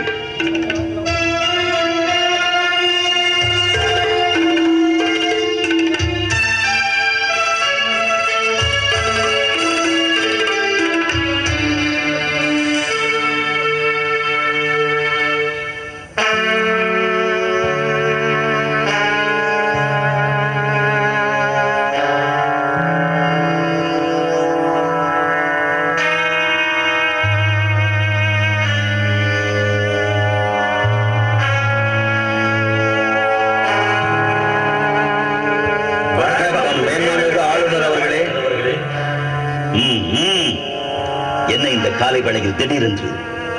உங்கள் மத சட்டப்படி உங்களுக்கு இன்று கட்டாய ஓய்வு நாள் அல்லவா? ஓய்வு நாள்தான். ஆனால் இன்று நாங்கள் ஓய்வெடுக்கும் மனநிலையிலும் இல்லை, சூழ்நிலையிலும் இல்லை. ஏன் இல்லை? அதுதான் என்னை கருவியாக வைத்து உங்கள் பிறவி பகைவரை நேற்று கொன்று விட்டீர்களே. இன்னும் அந்த மனிதனை நினைத்து நடுங்கிக் கொண்டிருக்கிறீர்கள். அப்படி இல்லை. அந்த புரட்டுக்காரன் தான் செத்தால் 3ஆம் நாள் உயிர்த்து எழுவேன் என்று பலமுறை பலரிடம் சொல்லியிருக்கிறான். அதற்கு என்ன செய்ய சொல்லுகிறீர்கள்? உயிர்த்தெழுந்து அவர் என்னை வந்து பார்த்தால் அவரை கட்டாயம் உங்களிடத்தில் அனுப்பி வைக்கிறேன். ஏனென்றால் செத்த பிறகு ஒருவரை தண்டிக்க எங்கள் சட்டத்தில் இடமில்லை. நீங்கள் கோபமாக இருக்கிறீர்கள் போல இருக்கிறது. பின்னென்ன, நான் குழுகுழு என்று இருப்பேன் என்று எதிர்பார்த்து வந்தீர்களா? படுபாவிகளே, நீங்கள் எல்லோரும் சேர்ந்து என்னையும் அல்லவா பாவியாக்கி விட்டீர்கள். என் கைகளிலும் அல்லவா ரத்தத்தை பூசிவிட்டீர்கள். அதுதான் உங்கள் பாவம் பழிகளையும் சேர்த்து நேற்று நாங்களே ஏற்றுக்கொண்டோமே. நீங்கள் ஏற்றுக்கொண்டு விட்டால் என் மனசாட்சி என்னை வாளாய் அறுக்கிறதே, ஈட்டியாய் குத்தி துளைக்கிறதே. அதற்கு என்ன செய்ய போகிறீர்கள்? நானும் என் மனைவியும் நேற்று இரவு முழுவதும் தூங்கவில்லை. மன்னிக்க வேண்டும். நேற்று முடிந்த கதையை இன்று பேசுவதில் பயனென்ன? நாங்கள் ஒரு அவசிய காரியத்திற்காக உங்களை பார்க்க ஓடோடி வந்திருக்கிறோம்.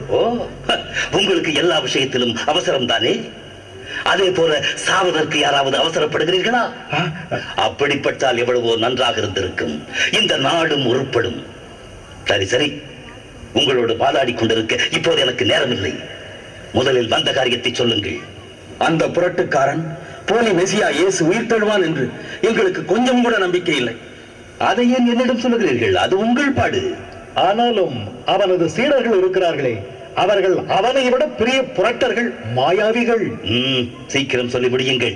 அவர்கள் கல்லறையில் இருக்கும் அவனது பிணத்தை எப்படியாவது திருடிக் கொண்டு போய் எங்கள் மெசியா இயேசு இறந்தோரிடமிருந்து உயிர் தெழுந்து விட்டார் என்று பொருளையை கிளப்புவார்கள், பொய்களை அவிழ்த்து விடுவார்கள். நீங்கள் சொல்லுவது ஏதாவது பொருத்தமாக இருக்கிறதா? ஒரு பிணம் உயிர்த்தெழுந்து வருவது என்பது வேறு, அது காணாமற் போவது என்பது வேறல்லவா? வேறுதான். ஆனால் அவரது சீடர்கள் கடுகை மலையாக்கி விடுவார்கள். இல்லாத பிணத்தை வைத்து இருப்பதையும் இல்லாததையும் கூறி அப்பாவி மக்களை குழப்பி விடுவார்கள். அப்பொழுது நிலைமை இதைவிட மோசமாகிவிடும். பொருளைகளை கிளப்பவும் அப்பாவி மக்களை குழப்பவும் உங்களை விட திறமைசாலிகள் கூட இந்த நாட்டில் இருக்கிறார்களா? சரி, அதற்கு என்ன செய்ய சொல்லுகிறீர்கள்? நீங்கள் வேறொன்றும் செய்ய வேண்டாம்.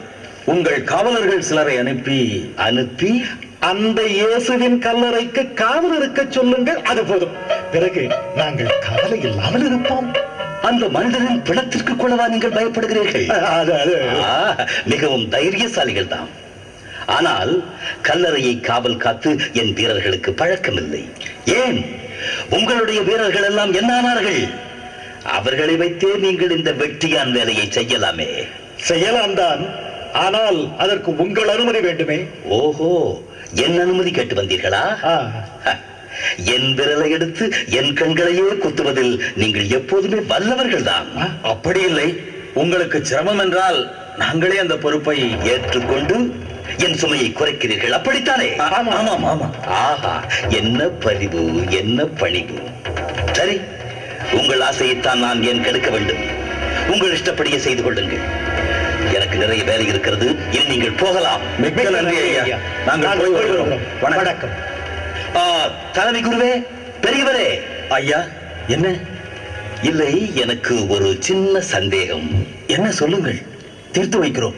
நேற்று என்னவென்றால் அந்த கொள்ளைக்காரன் பரபாசை விட அந்த சாது மனிதரை பயங்கரமானவர் என்றீர்கள். இன்று என்னவென்றால் அவர் கல்லறைக்கு போர் வீரர்களை காவல் வைக்க சொல்லுகிறீர்கள். உங்கள் எல்லோருக்கும் உண்மையிலேயே முன்பே பைத்தியம் பிடித்து விட்டதா, அல்லது நீங்கள் தான் பிடிக்க போகிறதா?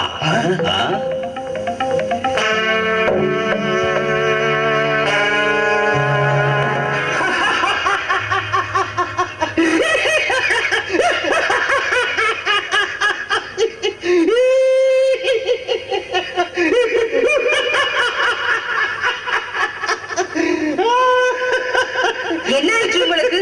இடி இருப்பதை போல் சிரிக்கிறீர்களே. கொஞ்சம் சிரித்து முடித்து விட்டு சொல்கிறேன்.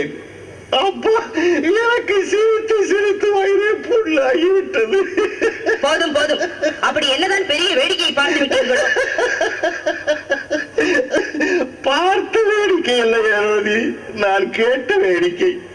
இப்போதுதான் நமது ஒற்றன் வந்து கூறிவிட்டு போகிறான். கேட்டால் நீயும் சிரிப்பாய். அப்படி என்ன செய்தியோ? வர வர இந்த பரிசேயர்களுக்கு பிணத்தை கண்டு கூட பயப்பட ஆரம்பித்து விட்டார்கள். என்ன பிணத்தை கண்டா? ஒரு கல்லறைக்கு காவல் போட பிலாத்துவிடம் போய் அனுமதி கேட்டிருக்கிறார்கள். அந்த மகா புத்திசாலியும் அதற்கு அனுமதி வழங்கி இருக்கிறான். யாருடைய கல்லறையாம்? நேற்று காலை ஒரு கைதியை என்னிடம் கூட்டி வந்தார்களே, நினைவு இருக்கிறதா? ஆமாம், நீங்கள் தான் கூறினீர்கள் யாரோ இயேசுவின். அவனேதான். இந்த பரிசேயர்கள் அவனை நேற்று மாலை அந்த அடிமுட்டால் பிலாத்துவின் அனுமதியோடு சிலுவையில் அறைந்து கொன்று விட்டார்கள். அப்படியா? பிறகு அவன் உயிரோடு இருந்த போது நான் செத்து 3ஆம் நாளே உயிர் தெழுவேன் என்று கூறி வந்தானாம். எங்கே அது உண்மையாகிவிடப் போகிறதோ என்று அவனது கல்லறைக்கு காவல் போட்டு விட்டார்கள். உங்களிடம் நான் நேற்றே சொல்ல வேண்டும் என்று நினைத்தேன். என்ன? நேற்று இந்த விஷயத்தில் நீங்களும் ஒரு தவறு செய்தீர்கள். தவறு செய்தேனா? ஆமாம், அந்த குற்றவாளியை தண்டிக்கும் உரிமையை நீங்கள் ஆளுநர் பிலாத்துவுக்கு அளித்திருக்க கூடாது. நீங்களே அதை செய்து நாட்டின் மன்னர் என்ற உரிமையை நீங்கள் நிலைநாட்டியிருக்கிறீர்கள். நீ அப்படி எண்ணுகிறாயா? ஆனால் இதில் பிலாத்து செய்த ஒரு பெரிய சூழ்ச்சியை நீ புரிந்து கொள்ளவே இல்லையே. சூழ்ச்சியா? ஆமாம், எனக்கு எதிராக ஒரு பெரிய சதிவலையையே அவன் பின்னி இருந்தான். குற்றம் சாட்டப்பட்ட அந்த இயேசுவை விசாரித்த போது பிலாத்துவுக்கு அவனை ஒரு குற்றவாளியாக நினைக்க முடியவில்லை.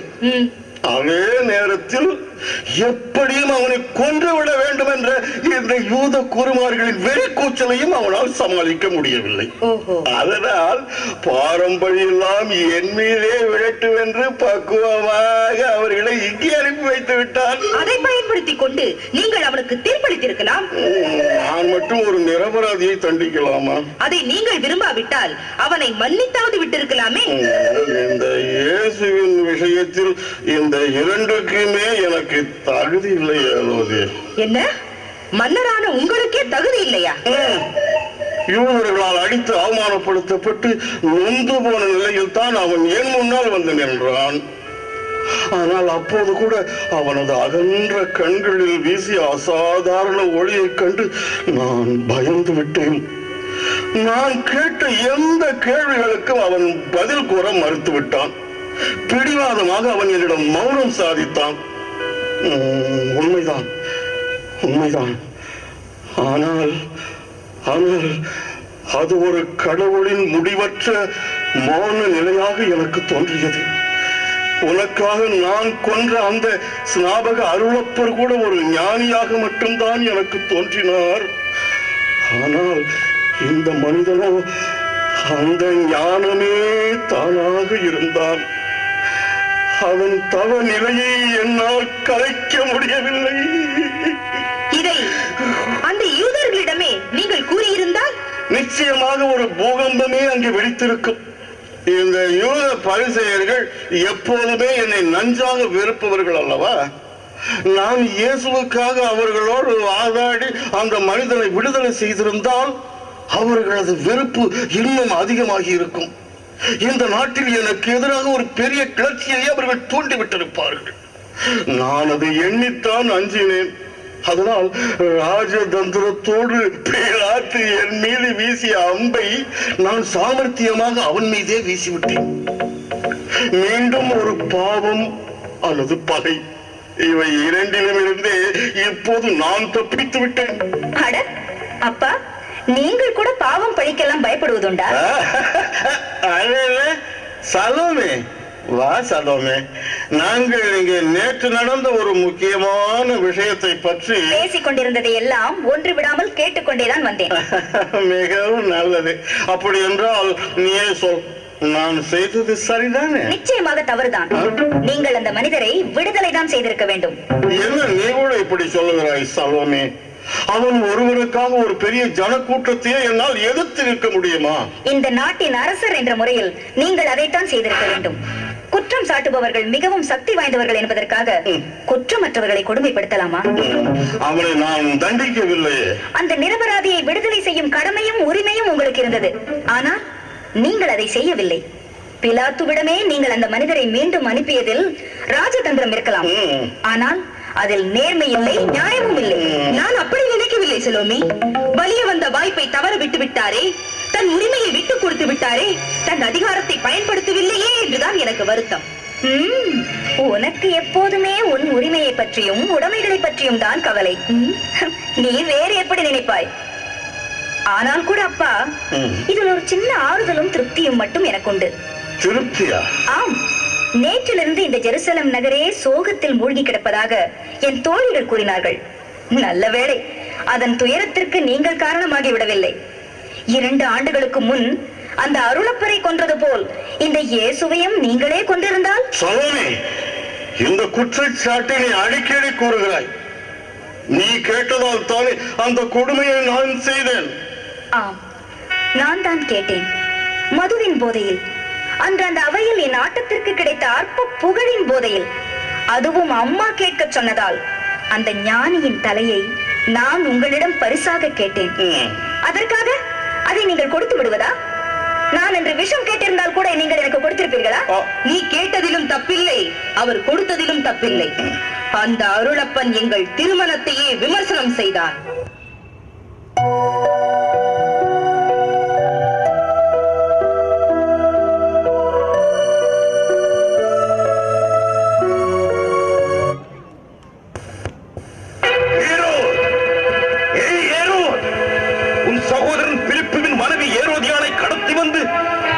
விபச்சாரம் செய்து கொண்டிருக்கிறாய்.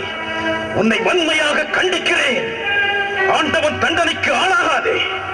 மனம் வருந்து அவளை உன் சகோதரனிடம் இப்பொழுதே அனுப்பிவிடு.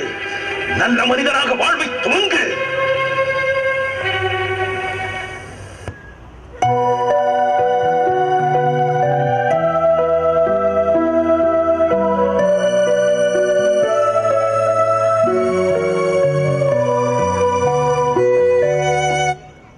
முதலில் இவரது சகோதரரை மணந்திருந்த நான் அவரிடமிருந்து விலகி மீண்டும் இவரை மணந்தேன் என்று எங்களை ஒழுக்கமற்றவர்கள் என்று பிரச்சாரம் செய்தான், சாடினான், சபித்தான். அதில் என்ன தவறு?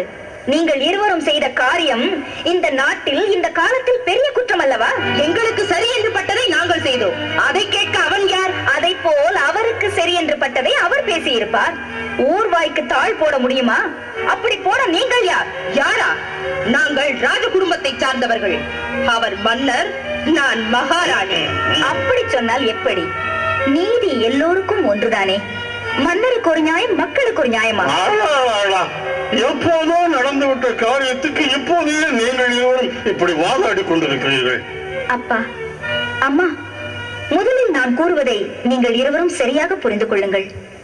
இப்போது கூட உங்கள் திருமணத்தை நான் விமர்சிக்க விரும்பவில்லை. அதை பற்றி நான் பேசுவது நாகரிகமும் அல்ல. எனக்கு ஒரு உண்மை நன்றாக தெரியும். ஏரோதுகளால் மட்டும் உருவாக்கப்படுபவர்கள் அல்ல. பொய்மை, கயமை, இயலாமை, பேராசை, சுயநலம், நம்பிக்கை துரோகம், இது போன்ற ஈனத்தனங்களுடைய கணவர்கள் எங்கெங்கே இருக்கிறார்களோ அங்கெல்லாம் ஏரோதியார்கள் தோன்றத்தான் செய்வார்கள். அதை யாராலும் தடுக்க முடியாது. நான் சொல்ல வந்தது அதுவல்ல. ஆனால் அதை குறை கூறினார் என்பதற்காக ஒரு புனிதரின் தலையை கிள்ள வேண்டுமா? அறியாத வயதில், புரியாத போதையில் உங்கள் அருமை மகளே கேட்டதாக இருக்கட்டும், அதற்காக ஒரு உத்தமனின் உயிரை குடிக்க வேண்டுமா? உண்மையான அன்பினால் கூட ஒருவன் கண்மூடித்தனமாக செயல்படும் போது அதனால் எவ்வளவு பெரிய விபரீதங்கள் நிகழ்ந்து விடுகின்றன பார்த்தீர்களா? பிரியமானவர்களை திருப்தி செய்வதற்காக பெரிய பாவங்களை செய்வது அரச தர்மமும் அல்ல, மனித தர்மமும் அல்ல. அதனால் இப்போது என் நிலை எப்படி ஆகிவிட்டது தெரியுமா? அன்றிலிருந்து ஒவ்வொரு வினாடியும் குற்ற உணர்வால் நான் செத்து செத்து பிழைக்கிறேன். என் இளமையின் உற்சாகமும் கபடமற்ற தன்மையும் அந்த நாளோடு என்னிடமிருந்து விடை பெற்றுக் கொண்டு விட்டன. ஆடாத ஆட்டம் ஆடினேனே, அந்த ஆட்டமும் பாட்டமும் இப்போது அடியோடு நின்று விட்டது. நான் நடனம் ஆடும் போதெல்லாம் பிரியமாக அணியும் மணிமாலைகளில் கூட மணிகளுக்கு பதில் மனித தலைகள் கோர்க்கப்பட்டிருப்பது போல் எனக்கு தோன்றியது. அவற்றை நான் தூக்கி எறிந்து விட்டேன். மொத்தத்தில் இதயத்தால் இப்போது நான் ஒரு இடுகாட்டு பறவை. கல்லறை குயில். அருமை மகளே, மகளே, உன் இதயத்திற்குள் இப்படி ஒரு எரிமலை புதைந்து கிடக்கிறதா? அம்மா, உணர்ச்சி வசப்பட்ட நிலையில் நாங்கள் இருவருமே உனக்கு பெரும் தீங்கு செய்து விட்டோம். அதற்காக எங்களை தயவு செய்து மன்னித்துவிடு மகளே. குற்றத்திற்கு வித்திட்டவளே நான் தானே. நான் எப்படி உங்களை மன்னிப்பது? அப்பா, இப்போது எனக்கு ஒன்று புரிந்துவிட்டது.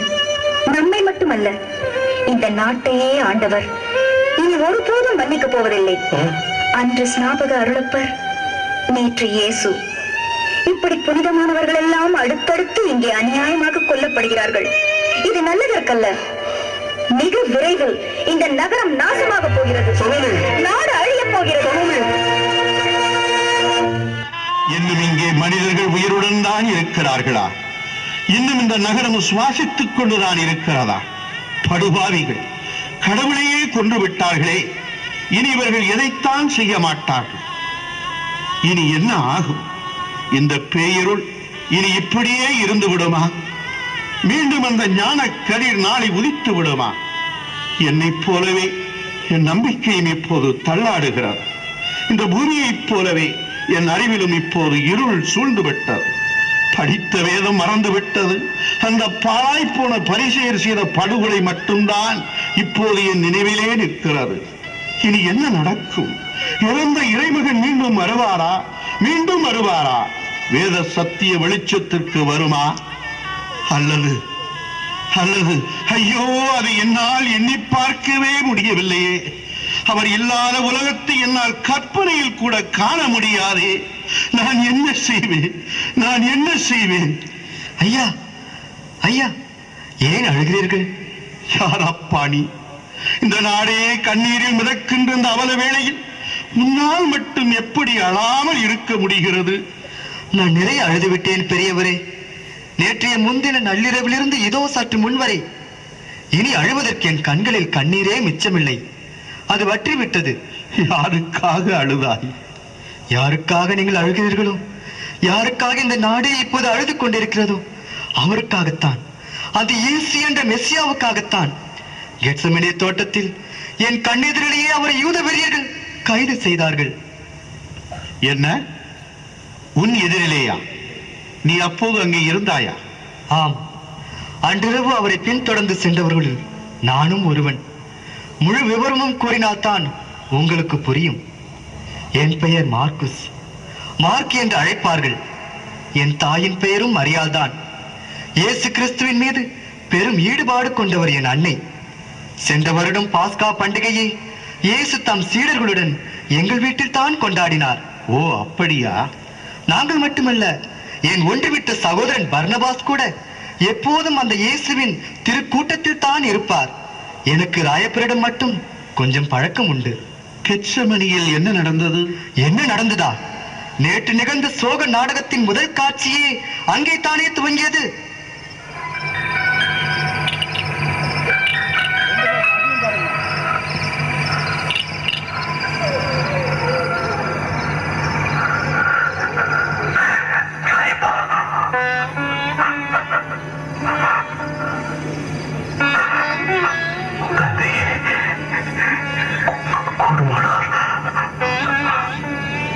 இந்த துன்பத்தில் என்னை விட்டு அகலட்டும்.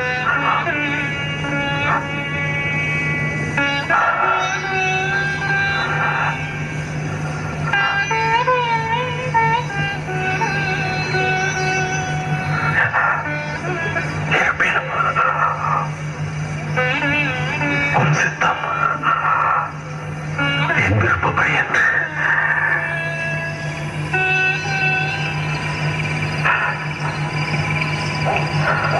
இங்கே காலேஜ் படிங்க. அவங்க வரும்போது வேணா நம்ம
கவிழும் நேரம்.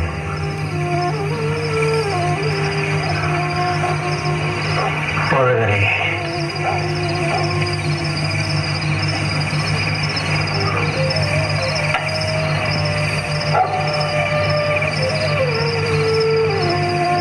முத்தமிட்டா போதகரே, காட்டிக் கொடுக்கிறாய்.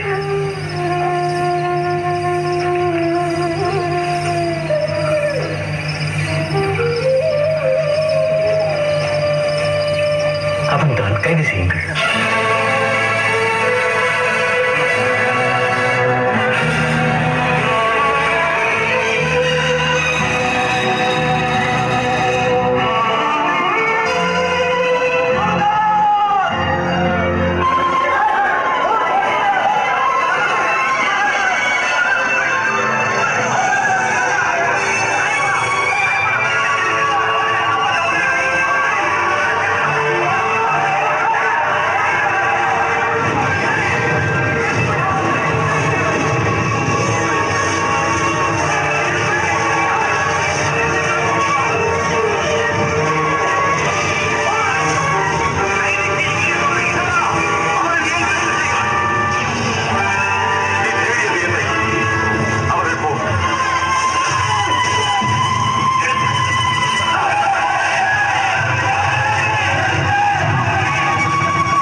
அவரது சீடர்களும் என்னை விட வயதில் பெரியவர்கள்.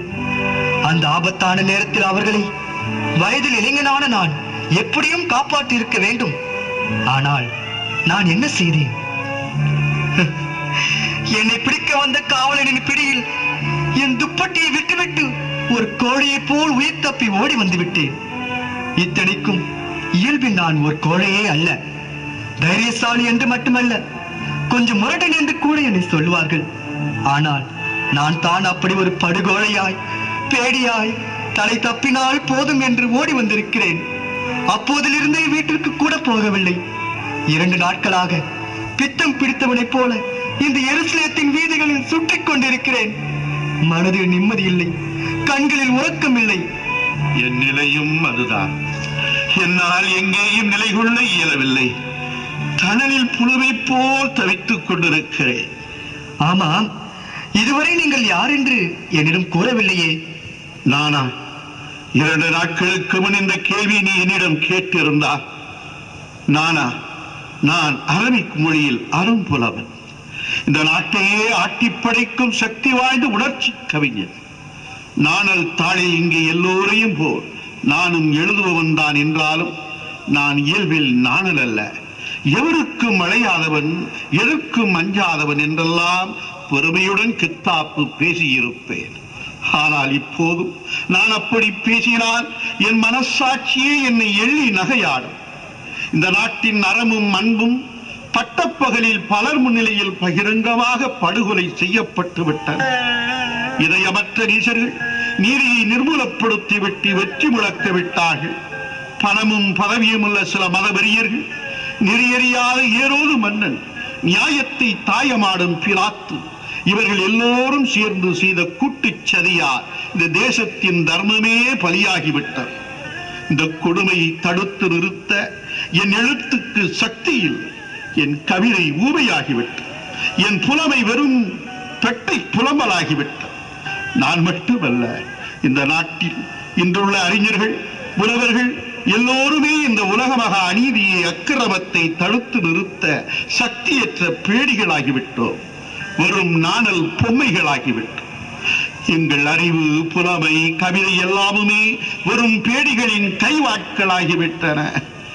இதற்கு பின்னும் என்னை ஒரு கவிஞன் என்றோ புலவன் என்றோ அறிமுகப்படுத்திக் கொண்டால் இயற்கை சிரிக்காதா? கவிஞன் இருக்கட்டும், புலவன் இருக்கட்டும், முதலில் ஒரு சரியான மனிதனாகவாவது நான் இருக்கிறேனா என்றே எனக்கு இப்போது சந்தேகம் வந்துவிட்டது. வெறிச்சோடி கிடக்கின்ற இருண்ட எருசலேத்தின் வீதிகளில் இயேசு நாயகனை அல்ல, நான் இழந்துவிட்ட என் ஆன்மாவையே இப்போது தேடி அலைந்து கொண்டிருக்கிறேன் தம்பி, அலைந்து கொண்டிருக்கிறேன். தங்க துயரம் எனக்கு புரிகிறது. ஆனால் நாம் என்ன செய்ய முடியும்? கடவுளின் நியாயங்கள் வேறு விதமாக இயங்கிக் கொண்டிருப்பதைப் போல எனக்கு தோன்றுகிறது. இல்லாவிட்டால் நாம் எல்லாம் அந்த நேரத்தில் அப்படி கொலைகளாக ஆகியிருக்க மாட்டோம். நீ சொல்வது சமாதானமா அல்லது சமாளிப்பா என்பது எனக்கு தெரியவில்லை. ஆனால் உன் வார்த்தையிலும் ஒரு உண்மை இருக்கத்தான் செய்கிறது. நம்மை எல்லாம் ஒரே நேரத்தில் துடிக்க துடிக்க அளவைக்க வேண்டும் என்று நம் ஆண்டவர் தீர்மானித்து விட்டார். அதை யாராலும் தடுக்க முடியாது. ஆம், இனி நாம் அழ வேண்டிய நேரம். கண்ணீர் தான் இப்போது நம்முடைய ஒரே மொழி. நாம் அழுவோம், ஆசிரியர் அழுவோம். மீண்டும் அவரே வந்து நம்மை தேற்றுகிறவரை நாம் அழுது கொண்டே இருப்போம், அழுது கொண்டே இருப்போம்.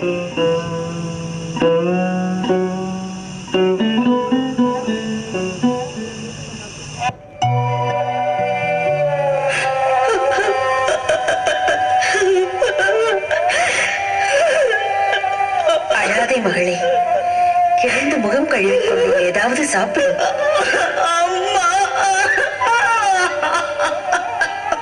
ஆறுதல் கொள் மகளே, கடவுள் நம்மை கைவிட மாட்டார். அந்த நம்பிக்கையை எல்லாம் நான் இழந்து 2 நாட்களாகிவிட்டன அம்மா. அண்ணனை கொன்ற சிலுவை என் பக்தி, விசுவாசம் எல்லாவற்றையுமே கொன்று விட்டது. கடவுள் மிகப்பெரிய அநீதியை நம் எல்லோருக்கும், ஏன் இந்த உலகத்திற்கே இழைத்து விட்டார். கடவுள் என்றும் எவருக்கும் அநீதி செய்ய மாட்டார். அநீதி செய்பவர் கடவுளாகவும் இருக்க மாட்டார். ஆமாம், நான் உங்களைத்தான் கேட்கிறேன். இந்த சூழ்நிலையில் கூட நீங்கள் மட்டும் எப்படி இவ்வளவு அமைதியாக இருக்கிறீர்கள்? எல்லாமே இருளாய் தோன்றும் இந்த முடிவற்ற குருட்டு நிலையில் கூட உங்களது கண்களில் மட்டும் எப்படி நம்பிக்கை ஒளி தோன்றுகிறது? இவையெல்லாம் இப்படி நடக்கும் என்பது உங்களுக்கு முன்பே தெரியுமா? இவற்றை நீங்கள் எதிர்பார்த்தீர்களா? எனக்கு சொல்லுங்கள், சொல்லுங்கள் அம்மா. உன்னுடைய இந்த கேள்விக்கு அவ்வளவு சுலபமாக என்னால் விடை கூற முடியுமா? நான் எல்லாவற்றையும் முன்பே அறிந்திருந்தேன் என்றும் நான் சொல்வதற்கில்லை. அதே வேளையில் நான் இவை ஒன்றையுமே எதிர்பார்க்காமல் இருந்தேன் என்பதும் தவறு. இயேசு பிறந்த 8ஆம் நாள் விருத்த சேதனம் செய்வதற்காக நாங்கள் அவரை தூக்கிக் கொண்டு ஜெருசலம் பேராலயத்துக்கு சென்றிருந்தோம். அங்கே இருந்த சிமியோன் என்ற ஒரு பெரியவர் குழந்தையை பார்த்தவுடனேயே அதை மிகவும் புகழ்ந்து பேசினார். பிறகு என்னிடம், இந்த குழந்தை இஸ்ரேல் மக்கள் பலருக்கு எழுச்சியாகவோ வீழ்ச்சியாகவோ அமைந்துள்ளான், எதிர்க்கப்படும் அறிகுறியாக இருப்பான். உமது உள்ளத்தில் ஒரு வாள் ஊடுருவும், இதனால் பலருடைய உள்ளங்களிலிருந்து எண்ணங்கள் வெளிப்படும் என்றார். ஆக இப்படி ஒரு விபரீதம் ஏற்படும் என்பது உங்களுக்கு முன்பே தெரியும், அப்படித்தானே அம்மா? ஒரு செய்தியாக மட்டுமே தெரியும். அப்போது அது எனக்கு புரிந்தும் புரியாததுமான ஒரு புதிரை போல் இருந்தது. ஆனால் அந்த செய்தியே செயலானதை நேற்று நான் என் கண்களால் பார்த்த போதுதான். ஐயோ, நான் எனக்குள் உடைந்த 1000 துண்டுகளாக சிதறி போனேன். அன்று பெரியவர் சிமியோன் என்னிடம், உன் இதயத்தில் ஒரு வாள் ஊடுருவும் என்றுதான் கூறினார். ஆனால் நேற்று என் இதயத்தை ஒரு வாள் அல்ல, 1 கோடி வாட்கள் ஊடுருவி என்னை கூறு கூறாக கிழித்தெறிந்து விட்டன. அந்த இரத்த கோலத்தில் என் அன்பு மகனை பிணமாக பார்த்தபோது அப்போதே அங்கேயே நானும் செத்துவிட வேண்டும் என்றுதான் எனக்கு தோன்றியது. ஆனால் இன்று நீங்கள் கலங்கவில்லை, உங்கள் கண்களில் கண்ணீரும் இல்லை. அலைகளற்ற ஒரு ஜீவ நதியைப் போல் ஆழ்ந்த அமைதியோடு காணப்படுகிறீர்கள். என் கண்ணீரை காற்று உலர்த்தி விட்டது. என் இதயத்துக்குள் இப்போது மென்மையாக வீசும் ஆண்டவரின் அருட்தென்றல் என் கண்ணீர் முத்துக்களை கடத்தி சென்று விட்டது. அம்மா, உங்களிடம் வீசும் அந்த தென்றல் எனக்குள்ளும் வீசாதா அம்மா? நிச்சயம் வீசும். அதற்குரிய வேளை வரும்போது அது உனக்கு உள்ளே இருந்து வீச வேண்டும். வெளி உலகத்தின் வெட்ட வெளிகளில் அதன் ஸ்பரிசத்தை நீ எதிர்பார்க்காதே. அம்மா, 3ஆம் நாள் நான் உயிர் தழுவேன் என்று அண்ணல் அடிக்கடி சொல்வாரே, அது உண்மையாக இருக்குமா? இயேசு என்றாவது எவரிடமாவது பொய் உரைத்திருக்கிறாரா? வேத சத்தியம் எப்போதாவது பொய்த்து போயிருக்கிறதா? நான் உங்கள் நம்பிக்கையை நம்புகிறேன், உங்கள் விசுவாசத்தை விசுவசிக்கிறேன். நாளைய விடியல் மட்டுமல்ல, இனி வரும் காலங்களின் எல்லா விடியல்களும் இயேசுவின் விடியல்களாகத்தான் இருக்கும். இது நிச்சயம், இது உண்மை.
நான் தான் அகாலத்தில் எழுந்து விட்டேன் என்று நினைத்தேன்.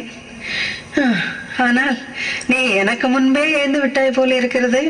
படுத்தால் அல்லவா எழுவதற்கு? 2 நாட்களாக எனக்கு தியானம்தான் உறக்கமாக இருக்கிறது. கண்ணீர் மட்டும்தான் உணவாக இருக்கிறது. இப்போது நாம் நம்முடைய ஒப்பற்ற தலைவரை இழந்துவிட்டு தனிமையில் தவிக்கிறோம். அனாதைகளாக அலைகிறோம். எதிர்காலம் ஒரே இருட்டாக இருக்கிறது. ஆனாலும் இந்த இருட்டு வெகு நேரம் அல்லது வெகு காலம் நீடிக்கும் என்று என் உள்ளுணர்வுக்கு தோன்றவில்லை. சொல்ல போனால் அப்படி தோன்றாத காரணத்தால் தான் நான் இன்னும் உயிரோடு இருக்கிறேன் போலிருக்கிறது. ஏன் என்று என்னை கேட்காதே. எப்படியும் மீண்டும் அவரை நான் சந்திப்பேன். அந்த நம்பிக்கையில்தான் கடந்த 2 இருண்ட நாட்களை நான் கழித்தேன். ஒருவேளை இது வெறும் பகற்கனவாக கூட இருக்கலாம். ஆனால் நான் செத்தால் கூட இந்த இனிய கனவோடு சாவதற்குத்தான் நான் விரும்புகிறேன். அதோ சாமக்கோழி கோழி விட்டது. நம் அண்ணல் மறைந்து 90 நாழிகை முடிய போகிறது. நாம் இப்போது அவரது இருப்பிடத்திற்கு செல்ல வேண்டும். இருப்பிடமா? அது கல்லறை அல்லவா? நிறுத்து. அந்த வார்த்தையே எனக்கு பிடிக்கவில்லை. நித்திய ஜீவன் குடியிருக்கும் இடம் கல்லறையாகவா இருக்கும்? சரி சரி, நேரமாகிவிட்டது. பரிமள தைலங்கள் எங்கே? வா, புறப்படுவோம். பரிமள தைலங்கள் இதோ. ஆனால் என்னை மட்டும் கூப்பிடாதே. நீ வரமாட்டாயா? என் சகோதரன் லாசரை உயிர்ப்பித்த இயேசுவை இந்த கல்லறையில் பிணமாக பார்ப்பதற்கு என் கண்கள் ஒப்பாது, மனம் சகிக்காது. எனக்கு அதற்கு தைரியம் இல்லை. நீ தர்க்கத்திற்கு அப்பாற்பட்ட ஒரு நம்பிக்கையில் போகிறாய். எனக்கு அப்படி ஒரு நம்பிக்கை முழுமையாக இன்னும் ஏற்படவில்லை. என்னால் இப்போது எந்த ஏமாற்றங்களையும் சகித்துக் கொள்ளவே முடியாது. தயவு செய்து என்னை தனியே விட்டுவிடு. நீ போ, உனக்கு நேரமாகிவிட்டது. விசித்திரமான பெண். சரி, நான் போகிறேன்.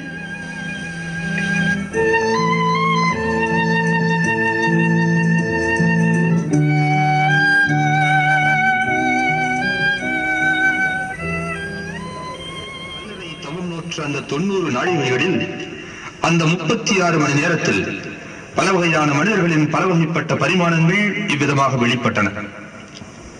மனித இதயங்களின் ஆழ்ந்த இருண்ட பகுதிகள் எல்லாம் அங்கே அலசப்பட்டன, கழுவி துடைக்கப்பட்டன, ஒளிபுகும் சாளரங்கள் திறந்து வைக்கப்பட்டன.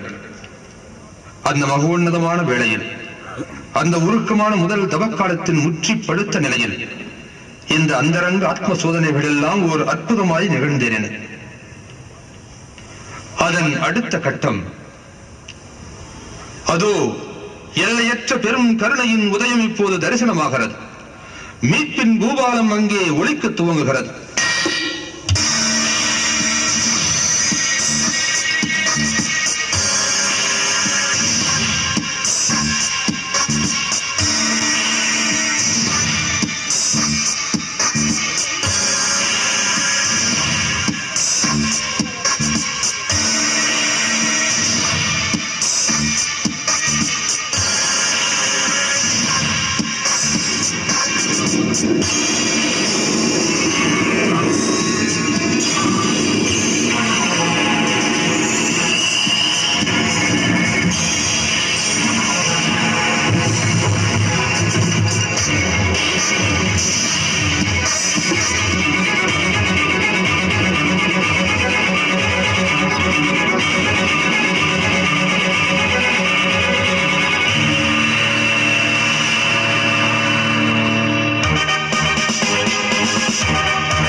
நாம் அனைவரும் எரியும் மெழுகுத்திரிகளை கரங்களில் ஏந்தி நம்முடைய கரங்களை உயர்த்தி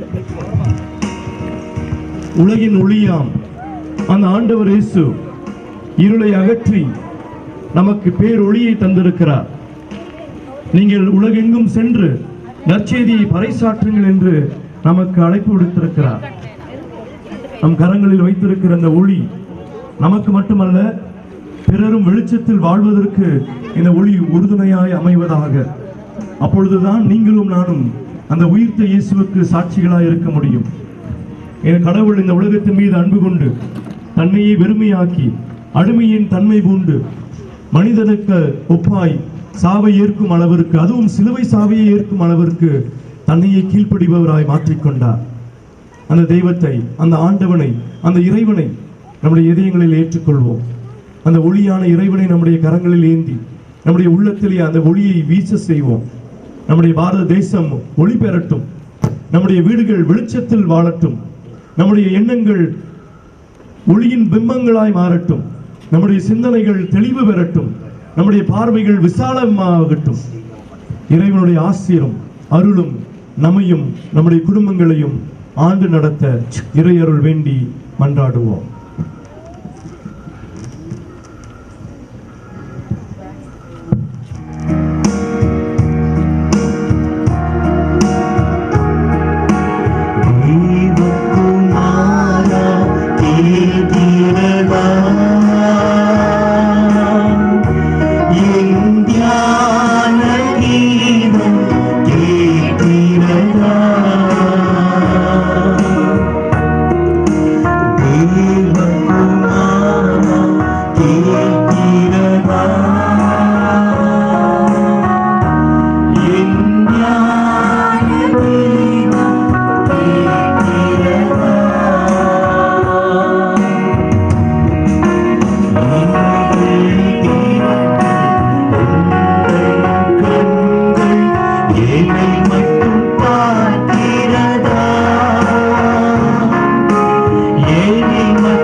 ஜெபம் செய்வோம். அன்பின் ஆண்டவரே, உமது பாடுகளையும் மரணத்தையும் ஆண்டவரே சுவாமி காண்கிற பாக்கியத்தை எங்களுக்கு நேரடியாய் காண்கிற பாக்கியத்தை அருள் செய்தீர். உமது பிள்ளைகள் அநேக நாட்கள் தங்களை ஆயத்தம் செய்து இந்த ஒளி நாடகத்தை நடத்துவதற்கு எடுத்துக்கொண்ட எல்லா பிரயாசங்களும் கர்த்தர் கூட இருத்தீரே, நன்றி செலுத்துகிறோம். அது மாத்திரமல்ல ஆண்டவரே, நாங்கள் உண்மையாகவே 2000 வருடங்களுக்கு முன்பாக உம்மை கல்வாரி சிலுவையிலே அறைந்து ஆண்டவரே நீர் மரணத்தை ஜெயித்து உயிர்த்த இந்த நிகழ்வை ஒவ்வொன்றிலும் காண கிருபை செய்தீர். பிலாத்துவின் அரண்மனைக்கு எங்களை அழைத்து சென்றீர், ஏரோதின் அரண்மனைக்கு அழைத்து சென்றீர், பிரதான ஆசாரியருடைய இல்லங்களுக்கு அழைத்து சென்றீர். ஆண்டவர் இதே போல நிக்கோதேமினுடைய இல்லத்திற்கு அழைத்து சென்றீர். பல நிலையிலே ஆண்டவரே சுவாமி இதையெல்லாம் கண்கூடாய் காண்கிற இப்போது நடந்தேறுவது போன்ற ஒரு அனுபவத்தை எங்களுக்கு கொடுத்தீரே, நன்றி செலுத்துகிறோம். சிறப்பாக இப்படிப்பட்ட அருமையான நிகழ்வின் வழியாய் எங்கள் ஒவ்வொருவருடைய உள்ளத்தையும் தொட அருள் செய்தீரே, நன்றி செலுத்துகிறோம். சிறப்பாக இதற்காக தங்களை அர்ப்பணித்த ஒவ்வொரு சகோதர சகோதரியும் இவர்களை பயிற்றுவித்து ஊக்குவித்து உற்சாகப்படுத்தின அருட்தந்தை ரெய்மான் செய்யாவுக்காக நாங்கள் செபிக்கிறோம். ஆண்டவரே, இதன் வழியாக நாங்கள் ஆண்டவரே சுவாமி எங்கள் ஆண்டவருடைய பாடுகளை சந்திக்கிற கிருபை செய்தீர், சிந்திக்கிற அருளை செய்தீர். ஆண்டவரே, இதை எப்போது எங்கள் மனதிலே தியானிக்கின்ற பாக்கியத்தை அருள் இருக்கிறேன், நன்றி செலுத்துகிறோம். நீரே ஆசீர்வதித்து இதுபோன்று எண்ணற்ற தாளந்துகளினால் மது பிள்ளைகள் வழியாய் நீர் இன்று மையப்பட்டது போல இனி வருகின்ற காலங்களிலும் மையப்பட அருள் செய்வீராக. கருத்தில் அர்ப்பணிக்கிறோம். எல்லாரையும் நீர் ஆசீர்வதித்து ஒவ்வொரு பிள்ளைகளோடும் உம்முடைய மரணத்தின் ஆண்டவரே உயிர்த்தெழுதலின் அந்த சாரம் படிந்து சாட்சியாய் நிற்கின்ற கேதுரு விருட்சம் போல் ஒளியமர கன்றுகள் போல் வளர வாழ அருள் செய்வீராக. கருத்திலே கொடுக்கிறோம். ஆசீர்வதியே இயேசு கிறிஸ்துவின் பரிசுத்த உள்ள நாமத்தினாலே எங்களை எல்லாரையும் அர்ப்பணித்து உன் சமூகத்திலே கொடுக்கிறோம். அன்பும் குருவையும் நிறைந்த நல்ல வல்ல பிதாவே, ஆமீன். நம்முடைய ஆண்டவராகிய இயேசு கிறிஸ்துவின் கிருபையும் பிதாவாகிய தேவனின் அன்பும் பரிசுத்த ஆவியானவரின் தெய்வீக ஆசீர்வாதம் எடுத்துதல் உங்களோடு சிறப்பாக உங்களுடைய உள்ளங்களோடும் இல்லங்களோடும் உங்களுடைய பிள்ளைகளுடைய வாழ்வோடு நிறைவாயிருந்து நடத்தி காப்பாராக. ஆமீன். God bless you. நடந்தவர்கள் அவருடைய இயற்பெயர்களை உங்களுக்கு அறிவிக்க விரும்புகிறேன். ஜீசஸாக செல்வன் ராகுல்,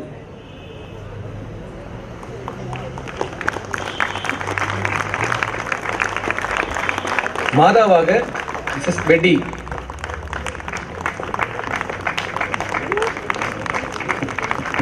வெரோனிகா ஜூடித்தாக செல்வி லாரிசா, ராயபராக மிஸ்டர் ஜான் பால், பரபாஸாக வில்சன், நிக்கோதோமஸாக கிறிஸ்துராஜ், அரியத்த மதமாக சின்னப்ப, பிலாத்து Rasaiah, Claudia Leena, Caiaphas Edward, Annas Sam, அபியா ரச்சகன், பரிசேயர் பிரிட்டோ அஜித் ஹரிஷ், அரிமத்யு ராஜி இதிராஜ், யோவான் மிஸ்டர் ரோஹித், ஏரோதியா சோஃபியா, சௌலோமி செல்வி பெட்டிஷா, கவிஞர் ஹரிஷ், மார்க் பேய் பிடித்தவன் பையன் ஹரிஷ் அண்ட் ஜோஷா, பேய் பிடித்தவன் தந்தை மிஸ்டர் சகைராஜ், மரியா மார்த்தால் ஜூலியட், மார்த்தால் டெல்பினா ராஜி, தலைமை காவலர்கள் அந்தோனி பாஸ்டின், காவலர்கள் ஆரோக்கியராஜ் ஜான் வில்சன், பணிப்பெண்கள் டேலியா ஜோனா. மக்கள் ஜெனிட்டா யாழினி டிலீனா. Judas Thomas.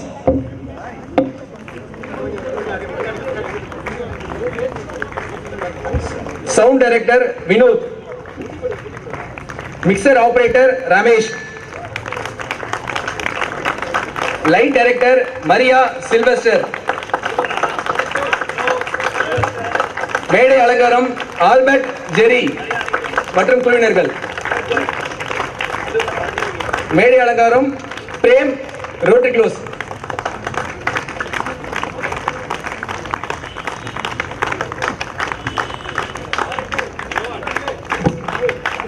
இறுதி நன்றியுரையாற்ற நமது பங்கு ஒருங்கமைப்பாளர் திரு வினோத் அவர்களை அன்போடு அழைக்கிறோம்.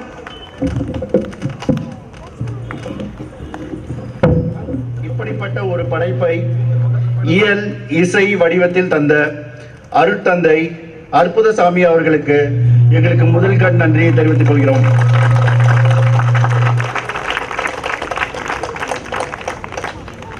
இந்த நாடகத்தை அரங்கேற்றுவதற்காக பல நாட்கள் பலர் உழைத்துள்ளனர். அவர்களுக்கெல்லாம் நன்றி கூறுவது எங்களது கடமையாகும். ஒத்துழைப்பு அளித்த அனைத்து நடிகர்களுக்கும் நன்றி. ஒத்திகை பார்ப்பதற்காக வீடியோ ரெண்டரிங் செய்த கில்பர்ட்டுக்கு நன்றி. களைப்பின்றி ஒத்திகை செய்ய சிற்றுண்டி தந்தவர்களுக்கு நன்றி. அயர்வின்றி ஒளிக்காக உழைத்த திரு ரமேஷ் மேத்யூ, மரியா ஆரோக்கியராஜ், சில்வஸ்டர் அவர்களுக்கு நன்றி. இந்த நாடகத்தை ஒருங்கிணைத்த திரு மதன் அவர்களுக்கு நன்றி. பேக்டிராப் மற்றும் செட்டிங்ஸ் செய்த மிஸ்டர் ராட்ரிகேஸ் மற்றும் பிரேம் அவர்களுக்கு நன்றி. மேடை அமைப்பு செய்த ஆல்பர்ட் குழுவினருக்கு நன்றி.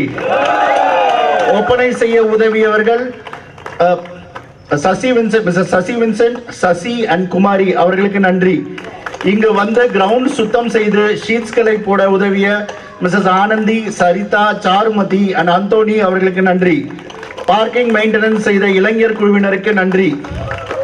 நாடக நடிகர்களுக்கு உணவு சமைத்து தந்திருக்கும் மிஸ்ஸஸ் மர்சி ஐசிடோருக்கு நன்றி.